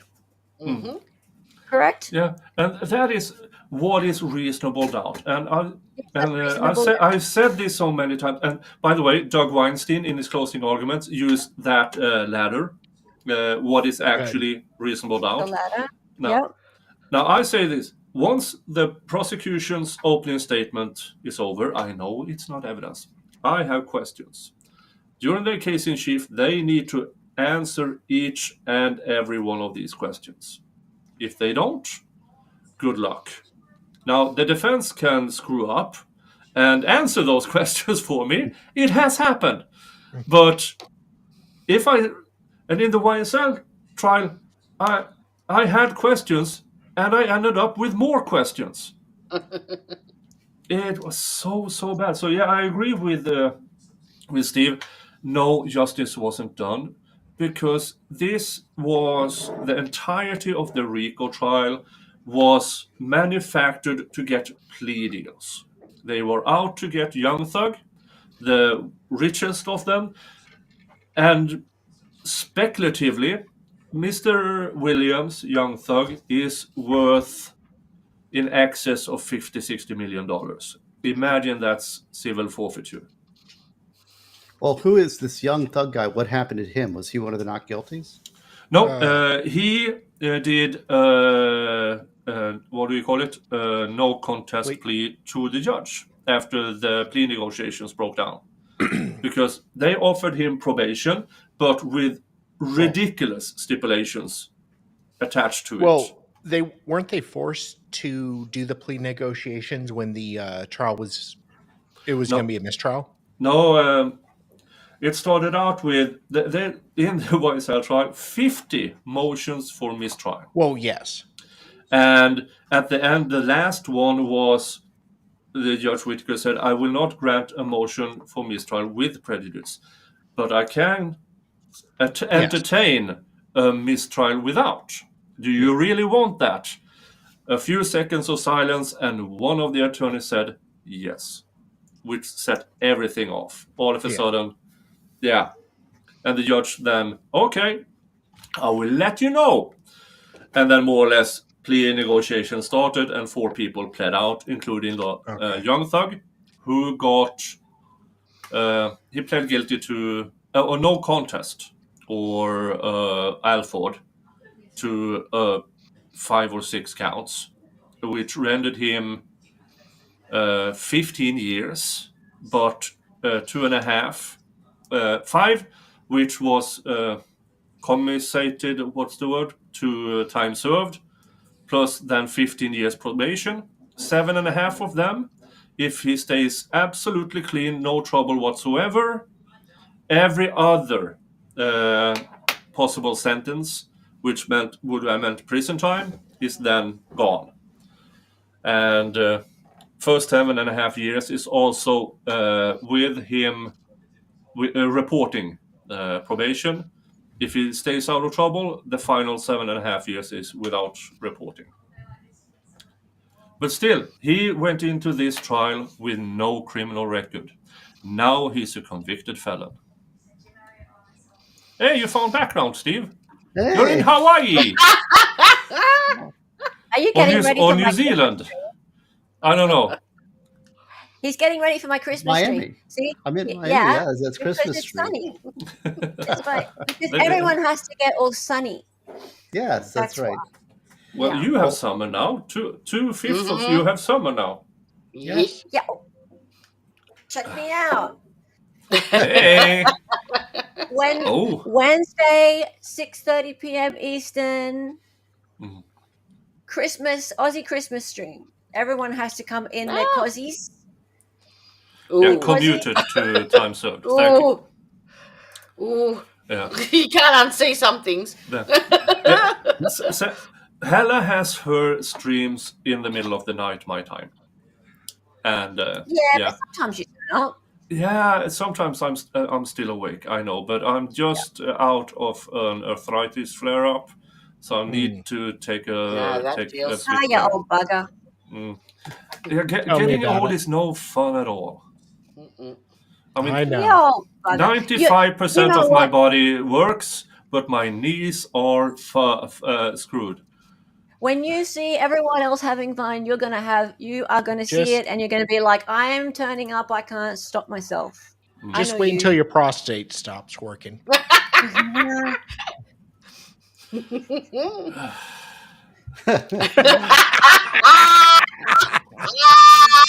Thank you. Stream like a dolly stream. Oh, I have something to look forward to. Thank you. Trust me. Ilya. 2 of 5 of us. Two of our panelists don't have that issue. My father's looking at surgery. Yeah, this proves God has humor. Why else would He have our pleasure center in our ass? And or why would He put a playground next to a sewer? that too. And why did He put elbow skin on the balls? Rumpelstiltskin skin. I'm in charge of Christmas stockings this year, and it's a competition every year who comes up with the funniest novelty gift, and I think I'm going to win with this one. Oh. Well, I don't. Maybe this one. Steve, look what I got in the mail. I've read that. I've read that. It's very good. Yeah. Thank So you. I bought it Yeah, from that's my- Amazon. Oh, that's Yeah. cool. It works. Yeah. The international version works. Yeah, thanks. It's Is that your book, Steve? yeah, that's my book. That's one of them. You will understand a lot more about death penalty law in the US and the Constitution, how it works in regards to the process of death penalty trials, and it really opened my eyes up. Actually, I had no idea how involved it was. Maximum due process. Now I understand. Don't Now take I understand what happens when the state puts the death penalty up. It changes everything from the get-go, and it really has opened my eyes to the difference between a death penalty trial and a regular trial. And thank you, Steve, for that. It's an excellent read. So thank you have a link that I can purchase it, or is it on Amazon? Look right here. on the website. Oh, I can now. Yes. Yeah. His OnlyFans. Wrong glasses. Yeah. Although all my books are on Amazon also, but if you buy them from me directly, I give it autograph it. But yes, but but all my books, it's a lot easier to find, I think, on my website. But. Yeah, but last time I tried to get books from Steve, he got it sent back because it got stuck in the customs. Well, I gave it a shot, but the books are tough. I don't know. I don't think anybody reads anymore, so I'm really pleased. Whenever I hear somebody reading my book, it makes me so happy. So thank you, Ella. I can't read off a screen. I have to read it off paper. Good. Well, it's what about an audiobook? 2 of my books are on audiobook. The Death Penalty Debates is on audiobook, and Prepare is on audiobook. Although also excellent books. Thank you. Yeah, the Prepare is actually, that's my most meaningful book for me, closest to my heart, I would say, because it's kind of my personal philosophies and all. But the death penalty, I've got 3 books on the death penalty, and the this one here is on the one that they held up is on the they're free on Kindle, so get them on Kindle. Wow. The death penalty debates, except for death penalty debates, death penalty designs, because death penalty designs is very, that was going to be a textbook. It's a training document for death penalty capital appellate lawyers and trial lawyers to understand, but it's an understand it from a legal perspective. The public policy book is debates. The legal part of that is designs, and it's not for everybody. It's for somebody who's a real law nerd who wants to deep dive, and it's good for you YouTube folks who want to cover a death penalty trial, because you'll understand it a lot better when you have that. Well, I'm about to. I was going to do the Mark Wilson, like from 5 years ago. Yeah, the Baker Brothers. Yeah. All right, the 3 books in the 3 death penalty books you should read in order are Death Penalty Desired, then Death Penalty Debates, then Death Penalty Designs. You got to read it in that order, because that's the way I designed it. Because Death Penalty Desired, the one I got in such trouble for, is the one that that one is basically gives you a fact pattern. It's a real law fact pattern with a crime kind of beginning, middle, end, and beyond to kind of give you an arc of what the death penalty is about. So you have a fact in your mind. So this is what when you teach a concept, you teach by example. So I provided a long book form example, and it's a murder mystery, so it makes it exciting. Cool.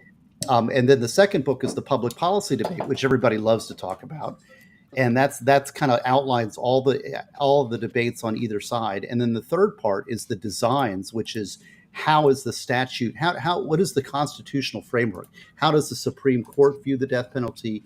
What are the issues? What are some of the hot legal issues? And really, because I was a death penalty appellate lawyer in Florida, and I had to deal with the statute. Yeah. Oh. So in my past life. I learned today that apparently the people that are on, there's some places that still have the firing squad, and those people are all voluntary. And actually, if I was for the death penalty, which I'm not, I think the firing squad is the best method of execution, and it's formed by error rate. Right, and tell them, it's excited utterance. Now you can whip out the facts. Go ahead, lay it on us.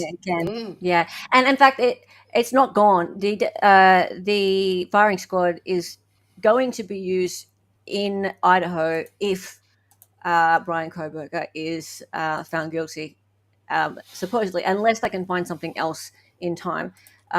So if he is found guilty and the death penalty is instituted for him, they have decided that the firing squad is going to be the method. And why is the firing squad the superior? Because it has the least error rate. So there's been 0 botched firing squad attempts, whereas there's been many botched 20%. There's only one live round, though, isn't there? I can actually get out the one blank. I thought it was 1 live and 4 blanks. No.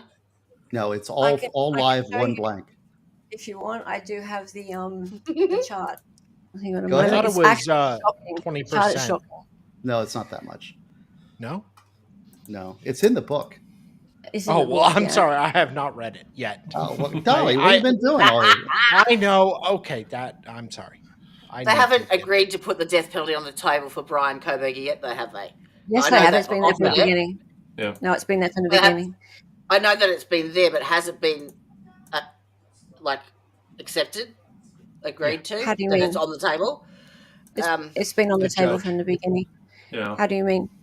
I thought they were arguing. I believe this was one of the way it works first. is. Yeah.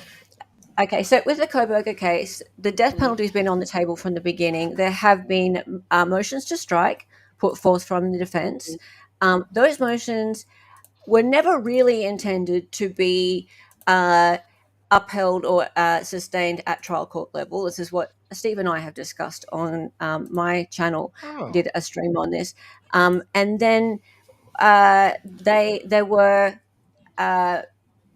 motions to or in opposition from the state, obviously, and then there was a hearing on that. The hearing was pretty much a formality because the judge obviously overruled all of the motions to strike at trial court level, but the motions to strike the death penalty are still on the record. So later on, if he is found guilty and the death penalty is voted on by the jury, then later on at appellate stage, which there will be, as Steve has taught me now, there is a mandatory appeal for the death penalty that occurs afterwards.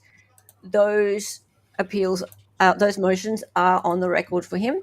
And if somebody else at their appeal manages to get those arguments, which are not just his arguments, they are part of a pool of arguments that are used by lots of people who are facing the death penalty. If one of those arguments happen to be sustained at Supreme Court level, Idaho Supreme Court level, or even US Supreme Court level, if one of those arguments happen to be successful, well, Mr. Kohberger has that case law to rely on. Am I correct? I mean, that was perfect. That was very well done. Why, thank that you. Was that was precisely done. Thank you. So, and this is the thing, and so few people get this, and they look at it and go, "Oh, well, those motions to strike the death penalty were useless, and now he's going to get death because the motions to strike were useless, right? And they did a terrible job." No, they didn't do a terrible job. They did their job, and they put those motions through, and now they're on the record for later. And they're actually really well written, as you said, Steve. Yep. So, excellent. Yeah, perfect. Exactly. That was very efficient. Boys, you talk pretty. I'm a fake lawyer from the future. Yeah. You sure have a purty mouth for a city girl. Yeah, so the death penalty is still on the table, and it's likely to be on the table right till the end, more than likely, unless there is some other bargaining that happens. But right now, more importantly, there are motions to suppress, and the motions to suppress could actually be the end of the case, because they may not go to trial at all, considering that the motions to suppress are for the major evidence in the case, and that's all going to be argued on the 23rd of January. So hold tight. Hey, Dolly, that Hella woman's smart. I know. He sure is intimidating. Smart. Yeah, it is how they got the DNA. It is the IgG. So it's how they attained the DNA and then traced it back to Brian Kohberger. So it was supposedly an illegal search. It was a rubbish bin, wasn't it? At his parents' place. Rubbish bin at his parents' place, which they may not have had the right to search at that point in time. And then they did a search for 23andMe and other public databases. Actually private databases, companies. Yep. And if that search turns out to be illegal, then that's called what's called fruit of the poisonous tree. So if they found him based on that illegal search, every other search warrant that they received or were able to get based on that information becomes also illegal. So because his Miranda rights weren't given. Well, because they found him via this illegal search. So therefore, the cell tower information, the technicality. Well, it's not a technicality, it's a violation of his rights. Okay, so there's no such thing as a technicality when it comes down to your rights being violated. Okay, so I firmly believe they have the wrong guy. So whether or not he has been found the wrong way, it's going to impact the cell tower data, which would have exonerated him anyway, right? Yeah. His phone was 40 miles to the west at the time of the crime. His phone was 40 miles to the west at the time of the crime, right? Okay, but I have a question about this because I'm going to play the skeptical prosecutorial type. Please do. Because he is a smart guy. And from my understanding is the cell phone did not move. If you were trying to create an electronic get out of jail free card, why would you not leave your phone back at your apartment as you travel? Turned off. What do you mean? Why do you think the cell phone didn't move? Well, did it move? Yes. Oh, where did it move from where to where? And how do you know that it wasn't driving around? It had been driving around the area, so they have it driving around. No, I'm saying on the day in question. Yes. You said that it did not move. His cell phone did not move on the night in question. I didn't say that. Oh, okay. Well, I don't know the facts then. Okay. I thought it was turned off for that period of time. No, and that's another misconception. So it wasn't turned off. It just stopped responding to the cellular network. Now, the reason why it stopped responding to the cellular network, because 40 miles to the west is a national park called Hawaii Park, and very, very thin cell phone coverage out there. All right. So, in fact, Andrea Burkhart's gone out there and checked. So she did a trip out there after going to one of the hearings at Latah County, and sure enough, no cell phone coverage. So has the time frame changed now, like the timeline of events? Because when I watched it initially, that point in time was supposedly after the fact, where they were suggesting that maybe he dumped evidence down there. So is that when you're saying now that the time frame has changed to when it actually occurred, or it's always been the same? It's always been the same. So it's between 2 and 4 a.m. when the cell phone supposedly turned off or stopped responding to the cellular network, right? But that also is when the defense is claiming that he was over to the west at Hawaii Park, right? So he was driving in that direction, and then the phone just stopped responding. So he's got a good reason why the phone stopped responding, and he has an excellent witness who basically wrote the software on how to map phones. It's called TRAX, TRAXX. And TRAX software is used, you'll see it in expert testimony, usually by the state, when they show the cell mapping. Every time. Yep, little TRAX logo. He wrote that software, right? So he is testifying for the defense for the very first time, and he's saying that he's already mapped it, and all he sees is exculpatory evidence. He's pro ready. Bono. Yeah, pro bono. First time in his life. He's ready to have his mind changed. If the state comes along with anything to show him which says otherwise, but what he sees shows that phone 40 miles to the west between 2 and 4 a.m. So he's coming in as an expert under the defense. Yes. He wants more info from the feds. The feds are acting like they normally do and being like, no, I'm not going to give it to you. But as of now, and he said he reserves the right to change his testimony. Yes. But as of now, he's like, no, there's nothing here. Yes. Okay, can I ask Nick? Nick, you're the host, but can I ask another question of Hella here? Because sure. on the Idaho, this is the Idaho killer case, the 4 murders, and this Kohberger is the suspect, right? And so there's evidence that I heard initially, and the other is that there was DNA on the snap of a K-bar thing. That was a K-bar sheath that was found underneath one of the bodies. So what is the problem with that evidence from your perspective? It is transfer DNA. It's transfer DNA. Okay, but so what? All right, so what is the alternative? Sure, you can talk about transfer DNA. Nick, go for your life. Steve knows about transfer DNA. A small example. We have this bottle of excellent liqueur. I touch it everywhere. I rub it against my beard. And then I gift it to somebody. All of a sudden, my DNA is over there. But the sheath was found at the scene of the crime. So, all right. But say that this then was used to bonk somebody. Give it to them.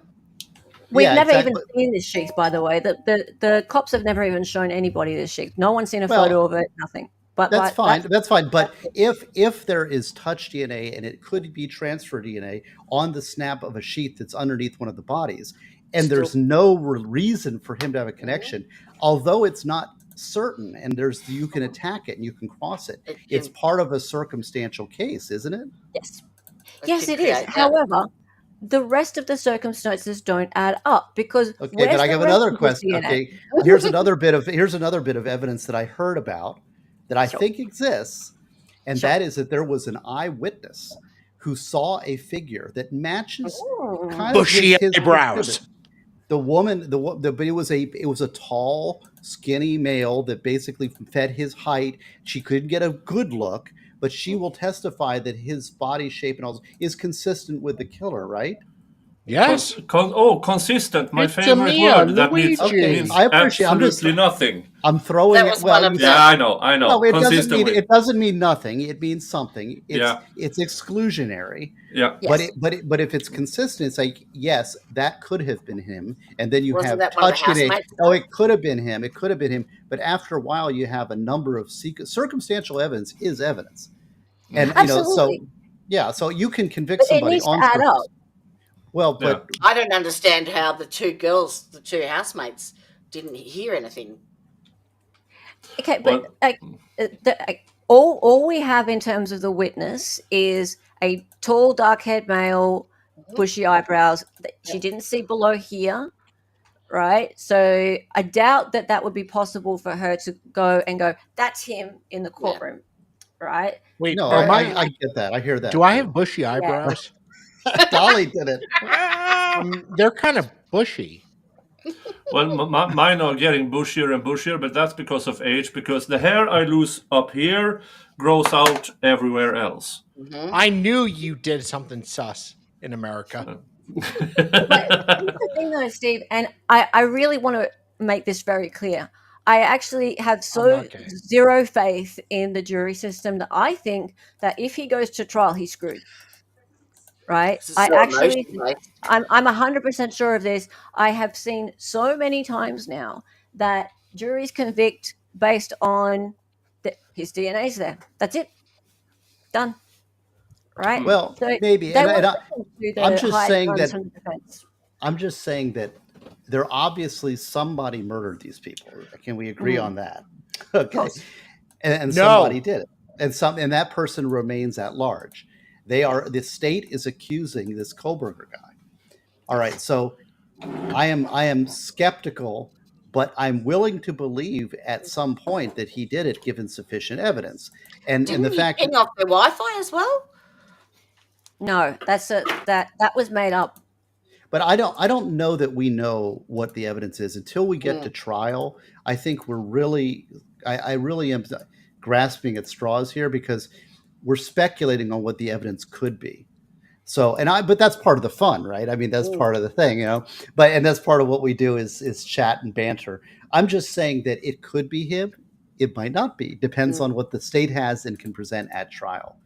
Regardless, I'm against the death penalty, by the way. But if he did do it and he is convicted beyond a reasonable doubt in a fair trial with legally admissible evidence, then the maximum sentence he should get is life in prison without the possibility of parole. How about that? Absolutely. I am willing, and I've said all along, I am willing to be convinced. But here's the thing. The state's case has been falling apart since day one. Everything they have put forth in that probable cause affidavit, which they said to distribute widely, it has been falling backwards. They have been reneging, going backwards on the things that they have put forth. They've even changed the date of the car they were looking for. Right? They said that it was a 2011 to 2013. They changed it to a 2016 based on his car, right? And they had video of car driving up and down that street, which they said was a 2011 to 2013. When they found him, they said, oh, no, 2016, right? And all these rumors about him connecting to the Wi-Fi in the house, that was a lie, right? They also said that he was stalking the roommates. He never stalked anyone. He did not. There's no trail whatsoever of him knowing them online or in any way whatsoever. Well, if that is true, the touch DNA becomes more damning, doesn't it? Does it? Yes. Yeah, because unknown assailants with the touch DNA. Yeah, it's like if he lived in that house or he knew them, he's in and out of there. Then and he knew these people, then obviously his DNA will be found in the apartment. But if he has no connection at all and your DNA is actually, I had a case like that. I don't know. Let me see how much I can tell you about. Yeah, it was a murder, and I did the appeal, and it was a very interesting. It was a very sophisticated defendant, and he got one of the very difficult pieces of evidence against him was that he said that he did not know this, or he'd never been in the murder location, in the room which this person appeared. He'd never been there. Yep. And his DNA was found on the body in the room. So, and other places that there's some other evidence. There was some other, there were fingerprints within the room that matched him also. And he said, I had never been in that room. So that was a damning piece of evidence against somebody. And I'm just throwing out, I'm open to being convinced. I want a fair trial, though. I want a fair trial with admissible evidence. The less connection there is, the less possible explanations there are for the trace DNA.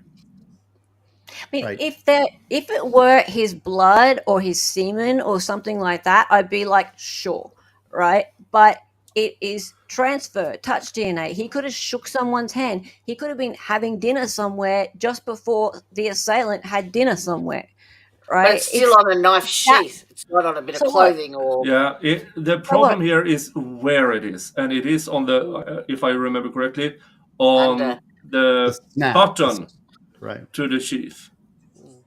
And it's very hard for stuff to get there accidentally.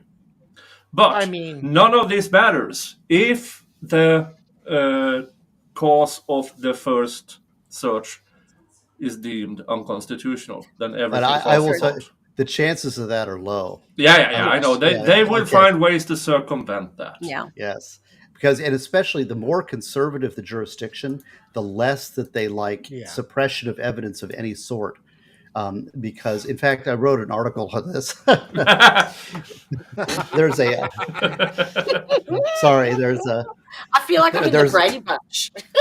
Yeah. We need four more, and then we can play something.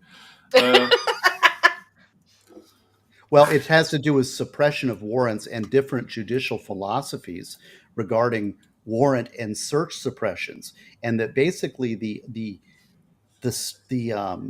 courts, the conservative courts, believe that suppression should only be available when there's a prophylactic basis, there's a prophylactic effect that could be caused by the suppression of the search, as opposed to the liberal side, the more progressive sides are much broader and believe that suppression is a remedy for a civil wrong. The conservatives do not believe that generally. Conservatives believe that if your rights are violated, the remedy is not to suppress. The remedy may be found elsewhere, which is I don't know if I'm fully on board with that, but there is but that is the divide. And Idaho's a pretty conservative jurisdiction, and so is the U.S. Supreme Court. So yeah, perfect. Yeah, I have to go. Aw. I'm sorry. I have to go to bed. No worries. Work Thank in you the for being morning. here and talking a bit about Thai. Yeah, I had fun. I will see you later. See you later. Have fun. Bye. Bye. Ilya. Mm-hmm. Oh, you found the So exit where button did Hella come without closing down the stream. That's an improvement. How did you get the nickname Hella?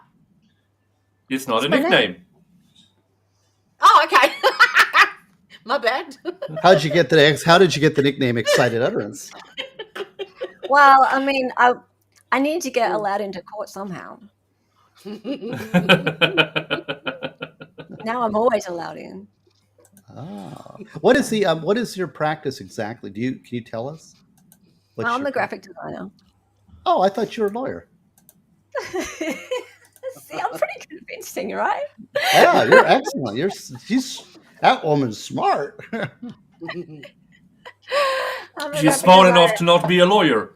Yeah, good decision. And I'm a graphic design teacher, so I stopped doing this, and then I teach design online to people. Like I stopped doing this, and then people pop up on my screen, and I teach them Photoshop and stuff like that. Amazing, right? But yeah, no, I mean, I just hang around lawyers and pretend to know what I'm talking about. Now, going back to Kohberger, I believe that the standard should be everywhere as in the Alec Baldwin case. With a Brady violation, the case should be over. Because if you have a good prosecution, you are not afraid of the evidence. But what the pushback, the conservative argument for lack of suppression on searches by police is that police aren't perfect, and that we got it, and we're going to let criminals get away with murder because some cop made a mistake somewhere. Well, let's take is it really bad faith, or are they just sloppy? Now, you can take that argument a long way, and it has been taken a long way. I've been watching the YSL case for a year and a freaking half, and I believe that if you start to put your thumb on the scale, the cops made a mistake. Well, if that's the standard, then every cop will make mistakes. And we see that in the YSL trial. Exactly. And then it's like a leading, well, I didn't know I was acting on good faith. Well, that's the nature of the article. You need to check out the article on SSRN. We had a case over here in Sweden because our Secret Service or something of the sort made a surveillance call they didn't have the laws for. But once the court took a look at it, they determined that the people in charge of this screw-up wasn't competent enough to realize they were doing something illegal. So that was the end of that case. Now, for the rest of us humans, ignorance of law is not a defense. But as soon as you get a badge, it's the ultimate defense. Right. Yeah. No, I agree. I'm not disagreeing with you. I'm just explaining the arguments, and I don't know. What do I know? I don't know anything. I mean, the more Alec Baldwin cases we get, the more pressure on cops and legislators to actually do a good job. Hey, look here. Her name just changed it right before our eyes. It was me. Now, Well, they couldn't see me before, so I made it as small as I could. Hey, can I ask you, what is that, like an old school stereo receiver back there that you got? I'm intrigued. Where? Back behind you, there's a black box on your desk next to the telephone. It's a printer. Oh, okay. Darn, I was getting all excited for a moment. Yeah, Steve is a bit of an audiophile. And, so I thought I found a brother in arms here, but it's not so lucky. I've got like a fake one. Everybody's got these little iPods, and the sound isn't so good. So I have a real receiver set of stereo set up, you know. And I don't know. Sorry, I got excited for a moment. He made an excited utterance. He did. Aww. Steve and I are mates.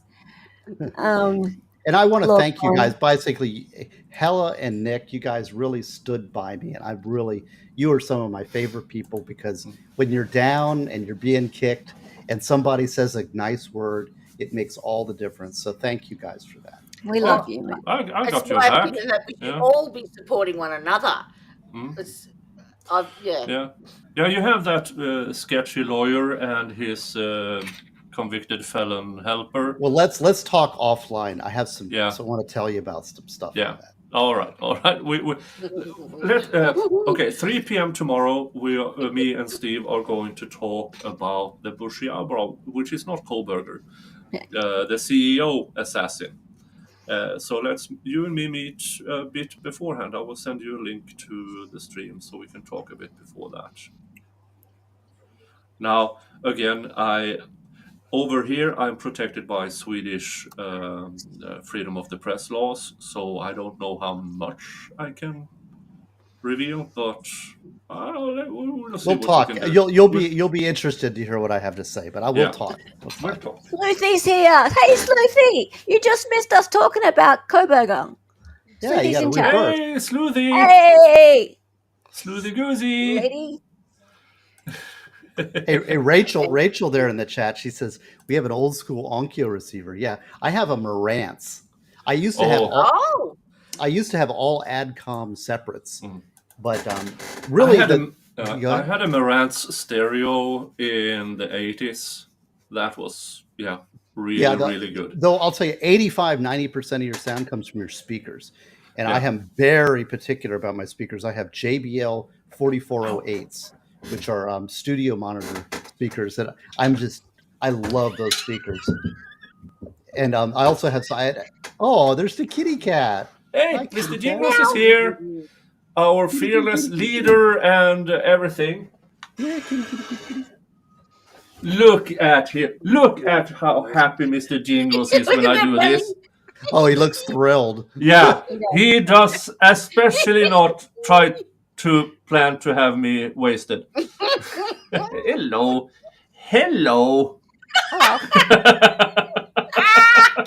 Someone screenshot that. That was gold.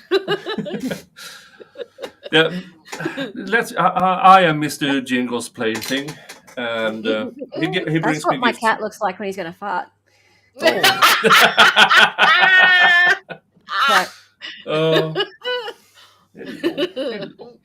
I laugh when they go to jump and they fart accidentally, and they're like. No, this one doesn't do anything by accident. Even worse. It's like signaling. Yeah, I mean, he brings me gifts in the shape of because it's cold outside and he doesn't like to play with his catch outside. His living toys. So he catches and then releases them indoors, so he can chase them indoors. And I discover it a few days later when I can smell it. Searching for the smell.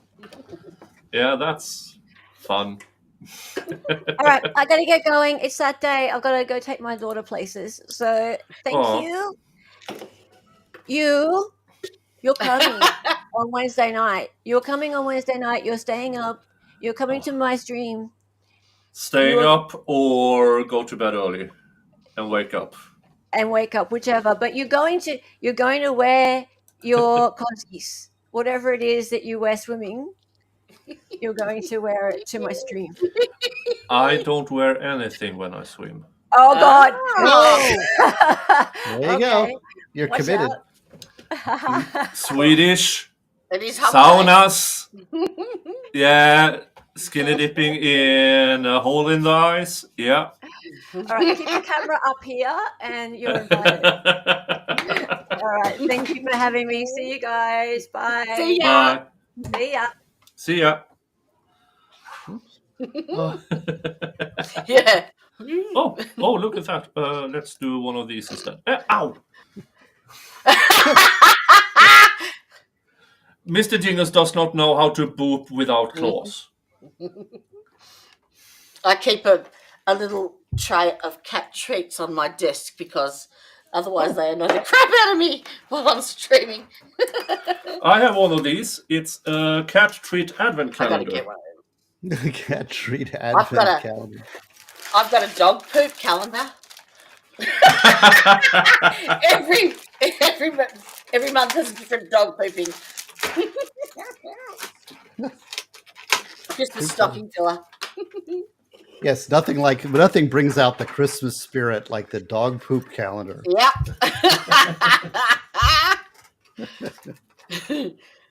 Yeah, it's fun just filling up Christmas stockings with anything that I can find like that. I collect it throughout the year. Do you have a dog that or way, a cat? nobody can tell you I didn't get shit for Christmas.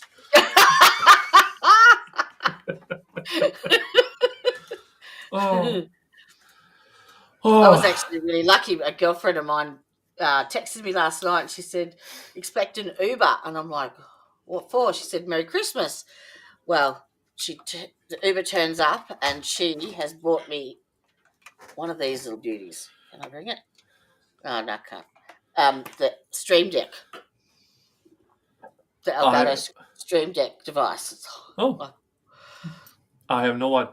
Now, I do have a few packages that either was sent to me or that Drunk Me bought Sober Me, which I plan, which I plan to, let's see here, when is a good time? Well, we Swedes celebrate Christmas on the 24th. You guys, most of the rest of the world celebrates it on the 25th. So I'm going to do December 25th, stream of sorts, because there's a bunch of people who, by some reason, can't celebrate with family or won't celebrate with family. They need somewhere to be. So I plan to do a December 25th stream. Hey, Nick, I got to get going. I appreciate the invite, and we'll see you tomorrow at 3 o'clock Eastern Standard Time, where we'll talk about what's his name, the CEO. Luigi Pancetta. I have no idea. And we'll talk about extradition law, and we'll also talk about maybe why, because everybody's asking me, like, what would drive somebody to do this, and what is this? And so I'll give a little perspective from my humble criminal defense background and criminal law background at this point. I'll give you my best efforts. So I'll see you tomorrow, and maybe a little earlier we'll talk. All right? Okay. Hey, and nice meeting you, Defense Rest. You too. Catch you later. See you later. Bye. And he also could leave without ending the broadcast. And then we are down to the people who and then there were two. And there were two who we started with. And it is 2:45 a.m. here. And so I'm actually going to close this down. That's fine with me. I got 2 hours sleep. I'm going back to bed. Yeah, and we will have to talk Sakara Anderson more some other time. Yep, definitely. No problem. No problem. No problem Okay. at all. Thank you very, very much for having me. Thank you for being here and trying to help me with the new setup things. Well, if you want to do anything like backstage, we can set up a backstage EV Max. I'm going right over there to violate my pillow. And absolutely. Another time. Yeah, but for next Friday panel show, I will send an invite. So okay, cool, sweet. Yeah, so we can talk more then, and let's see what the topics will be that time. But thank you for showing up and contributing to the conversation and meeting other people who might be my dog poop calendar. Yeah, potential guests on your show. Oh, there you go. Yeah. But I'm going to wrap this up. So thank you so much for being here. All right. No worries. Thanks for having me. Thanks, chat. You're all lovely. Thank you. Okay. Yeah. Okay. See ya. Bye-bye. Bye. And then there were one, and I'm just going to say thank you. Thank you guys for allowing me to do this. Thank you for showing up day in and day out. And thank you for Jesse Shawls. Welcome to the Viking crew. To Vince Clotho, welcome again to the Viking crew. The Defense Rests gifted a membership. Thank you so much. STS gifted 10 memberships. Thank you so much. Wim, member for 17 months. Thank you. Brybear says, if I see Jodie on 2 more streams, I'll become a member. That will happen. Sylvia Edwards, thank you for 10 gifted memberships. Thank you to Dave for your $5 super chat. Did I eat my lussekat? Yes, I did. And thank you to Lokong Express. And thank you to Dave again. And yeah, thank you guys. See you tomorrow, 3 p.m. Eastern Standard Time, where me and Steve are going to talk about the CEO, the other bushy eyebrow killer. And I will leave you off with a Christmas jingle. See ya. Bye-bye.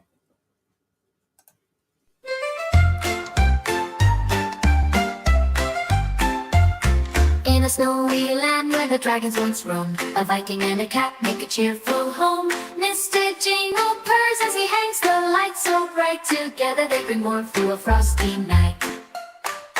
Garlands wrapped around the many wood beams, Viking rumsel tunes while Mr. Jingle dreams. Wreaths and ribbons